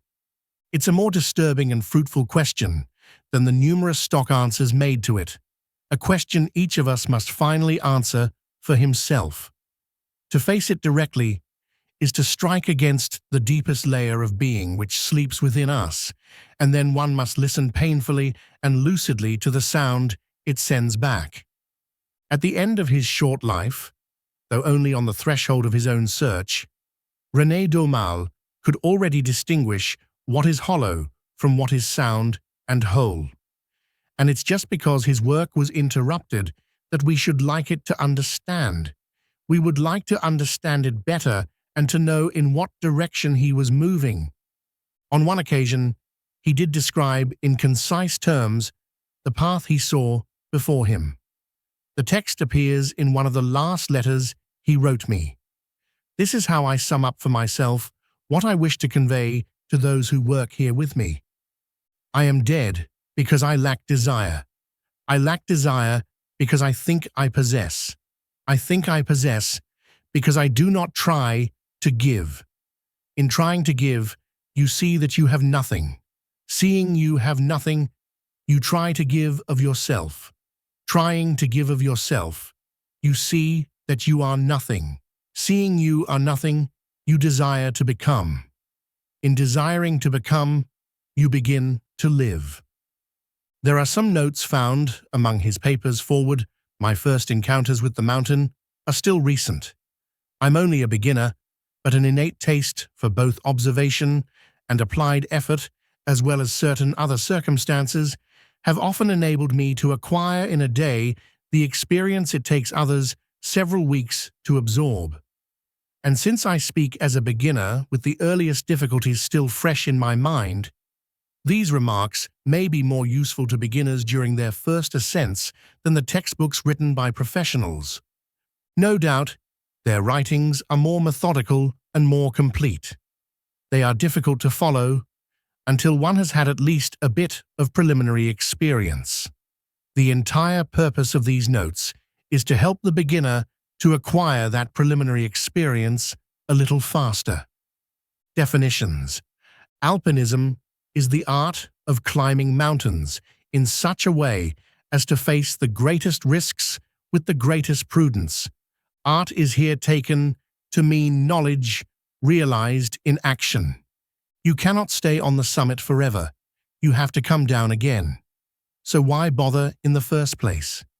Just this. What is above knows what is below, but what is below does not know what is above. In climbing, always take note of difficulties along the way, for as you go up, you can observe them. Coming down, you will no longer see them, but you will know they're there if you have observed them well. One climbs, one sees, one descends, one sees no longer, but one has seen. There is an art of conducting oneself in the lower regions by the memory of what one saw higher up. When one can no longer see, one can at least still know. I asked him, "What do you mean by analogical mountain climbing?" It's the art of What is an art? the value of danger, Temerity? suicide short of it, no satisfaction. What is danger? What is prudence? What is a mountain? Choose. Unlike feet are not something you're born with, so you can choose what you want. At first, be guided in your choice by people with experience. Later, by your own. At first, be guided in your choice by people with experience. Later, by your own. The essential rule is this. Leave for the base camp only after having acquired the certainty that Mount Analogue exists and that you have definitely found its approach. The first condition is fulfilled if you have understood the necessity of the mountain's existence. The second, if you have truly recognized the approach, that is, if you have recognized in yourself the need to climb and have felt the forces that will carry you to the summit. Once you have arrived at the base camp, you will have to follow the instructions of the guides. But the choice of guides depends on you alone. There is one more condition, the most important of all. You must leave without the slightest hesitation, as birds leave the branch at the very moment they decide to fly. The unfinished ending of Mount Analogue. Note, the novel is famously unfinished, breaking off mid-sentence. Below is the remaining text until the abrupt ending. We had to admit that the mountain had protected itself. We had to wait. But how long? We were not in a position to answer this question. We had to wait. We had to wait. We had to wait. Okay, picture this. You get a really strange letter. It talks about a hidden mountain, one maybe linking, I don't know, Earth and something higher. Mm-hmm. And it's not just about climbing, it's a quest, a search for real meaning, a path to knowing yourself. Yeah. So today we're doing a deep dive into René Daumal's incredible book, Mount Analogue, an allegory of ascent. It's quite something. It really is. And our mission for you is to kind of unpack this amazing, sometimes confusing story and pull out the big insights, the nuggets about life's major questions. Yeah, I think what makes this one so fascinating, why it's worth this deep dive, is how Daumal blends like high-stakes adventure with deep philosophy and this almost mythical feel. Totally. It's just a really unique read that pushes you to think differently. Okay, so let's get into it. That mysterious letter. We have this unnamed narrator. He's a mountaineer, a writer, and his life feels a bit, stuck. Right, adrift maybe. Yeah, exactly. Then this letter shows up from a guy named Pierre Sogol, and the book calls it a pebble that disturbs the narrator's stagnant life. It kicks off this whole spiritual quest, because Mount Analogue, you quickly realize, isn't just rock and ice, it's a metaphor, a big one, for that whole journey towards self-knowledge. It really is. And that first spark, like you said, that pebble, Yeah. it often comes from somewhere unexpected, doesn't it? Yeah. It taps into something deep inside us that maybe we didn't even know was there. Yeah, hidden longing. Precisely. And Sogol, the sender of the letter, he's such a compelling figure, kind of a visionary, maybe based on some real spiritual teachers Daumal knew. His apartment sounds wild. Oh, completely. Yeah. It's described as this surreal laboratory, packed with plants, charts, encyclopedias, just overflowing with knowledge. Like his brain exploded outwards. Sort of. And that space, that lab, it symbolizes thinking made visible, right? But it's also where they talk about the limits of just thinking, of just intellectual stuff. They stress that you need direct experience. And Sogol's past, you hear about this unconventional monastery and him inventing things to sort of jolt people out of their spiritual sleepiness. So he's part teacher, part troublemaker. Exactly. A provocateur. And their conversations, they go deep. Fear of existence, losing your inner voice, the need to find a higher way of being human. So it's not just about reading maps, it's about living the journey. That's the core of it. Daumal's pushing back against purely intellectual understanding. Okay, so the quest is on. So Gall and the narrator need a team. And the group they pull together is fascinating. Really diverse. Totally. Linguists, artists, scientists, adventurers. It's like a mini humanity setting out. And the fact they're willing to go, it means giving up comfort, right? Giving up the A real renunciation. But what really grabbed me is that some people they invite actually say no. Okay. It feels like it's hinting at how hard this is going to be. Absolutely. The book calls it a winnowing process, which is such a great term. Several potential members drop out. Yeah. Julie Benass, Emile Gorge, Benito Secoria, Alphonse Camar. They all have reasons. Illness, being too attached to their lives, or getting stuck in philosophical doubts. So their reasons aren't just plot points. Not at all. They're allegorical. They show the ways we all might dodge a true calling, We get distracted, or we feel sorry for ourselves, or we just think about it too much instead of doing it. It makes you pause and think, doesn't it? What am I holding on to that stops me? Exactly. What illusions, what comforts. The story makes it clear. The 8 who remain are the ones truly ready to risk it all. Forget the self-help books. Daumal shows you only really find out what you're made of when the journey itself tests you. the path teaches you. So the final crew boards this yacht. Yeah. And the name. The Impossible. That's it, isn't it? It really is. They sail away, leaving the familiar world behind, and they have to become sailors, learn to live together, deal with seasickness, arguments. All that friction. Yeah. The ship itself feels like this in-between place, a threshold. It's carrying them from everything they know towards something sacred, something unknown. It's a vessel of transformation, quite literally. Yeah. And it's on this voyage that Sogol shares his ideas about the power of four. Right. I found that fascinating. His observation is that the human mind can only really hold on to about four things in a sequence of thought before it loses the thread. Gets overwhelmed. Pretty much. Uh-huh. And this becomes this powerful metaphor for how hard it is to stay focused on higher things, how easily we slip back into just automatic habits, mechanical thinking. I mean, that resonates. Trying to juggle too much, your focus just goes. It absolutely does. It highlights the constant inner work needed just to stay present, to stay on track with your deeper purpose. And they also share stories, legends, like the one about the Hollow Men and the Bitter Rose. A myth inside the main story. Exactly. It works on multiple levels. It's entertainment, sure, but it's also teaching them, blurring that line between what's real and what's imagination. It touches on self-deception, the need to integrate the divided parts of ourselves. Like those twin brothers, Mo and Ho, needing to become one. Precisely. It warns them that inner conflict can stop you cold. It's a constant battle, that need for focus against our mental drift. Okay, so after trying and trying, they finally do it. They break through this shell of curved space right at sunset. A mysterious wind pulls them in. Yeah, the arrival. They land at Port de Singe, Port of Monkeys, and the arrival is described as both this miracle and also kind of ordinary. It's a matter of fact, yeah. Which is jarring in a good way. And this place, this settlement, it's filled with seekers from everywhere, all different cultures. It immediately makes the newcomers question who they are. What's the biggest thing they encounter there? What really shifts things? Well, that's where they learn about the paradigm. Yes, the crystal. The nearly invisible crystal. And the key thing is, it only shows itself to those who are really looking for it, with genuine sincerity. Okay. And on Mount Analogue, the paradigm isn't just some geological curiosity. It becomes their money, their currency. Wait, really? Currency. Yeah, it means only real effort, only sincere need can buy you progress on the mountain. The whole economic system is an allegory for, like, a spiritual economy. Wow. Only what you truly earn through genuine striving actually has value there. It makes you ask, doesn't it? What do we truly value? What currency are we trying to use to pay for our own growth? That's a powerful idea. True readiness makes the impossible possible. It opens doors you didn't even see. So they're in the port, getting ready for the actual climb up in the mountain, but there are temptations, right? To just stay, do research, analyze things. Get lost in curiosity. Yeah, and their guide has to tell them off, basically. Remind them the path needs focus. You have to let go of those secondary things. He uses this really vivid phrase. The nasty owl of intellectual cupidity. That's it. Which must be nailed to the door.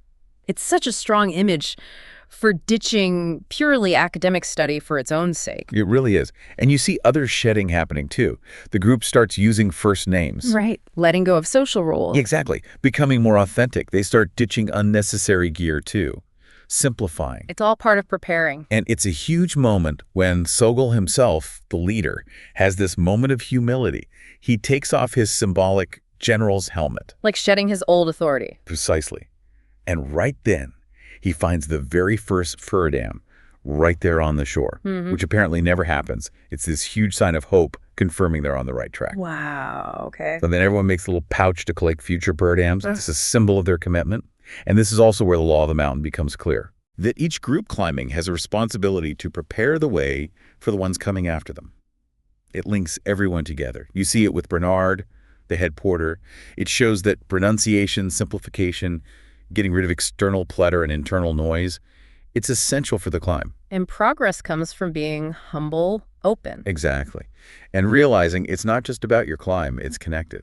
Okay, now we get to the really strange part. Maybe the most talked about part of Mount Analogue. The ending, or rather, the lack of one. Right. It just stops. Mid-sentence, basically, mid-ascent. They're still climbing. Why would Daumal leave it unfinished like that? It feels so abrupt. Well, it seems utterly deliberate. It's not like he just ran out of time, though he did die before completing it in a conventional sense. But the unfinished feeling is the point. How so? The unfinished narrative, it perfectly mirrors the spiritual journey itself. It's endless, right? There are no final, neat answers you just arrive at. The real summit isn't a place you stand on top of. It's the process, the climb itself. Oh, okay. I see. So this whole deep dive into Mount Analogue, it really critiques just relying on your intellect.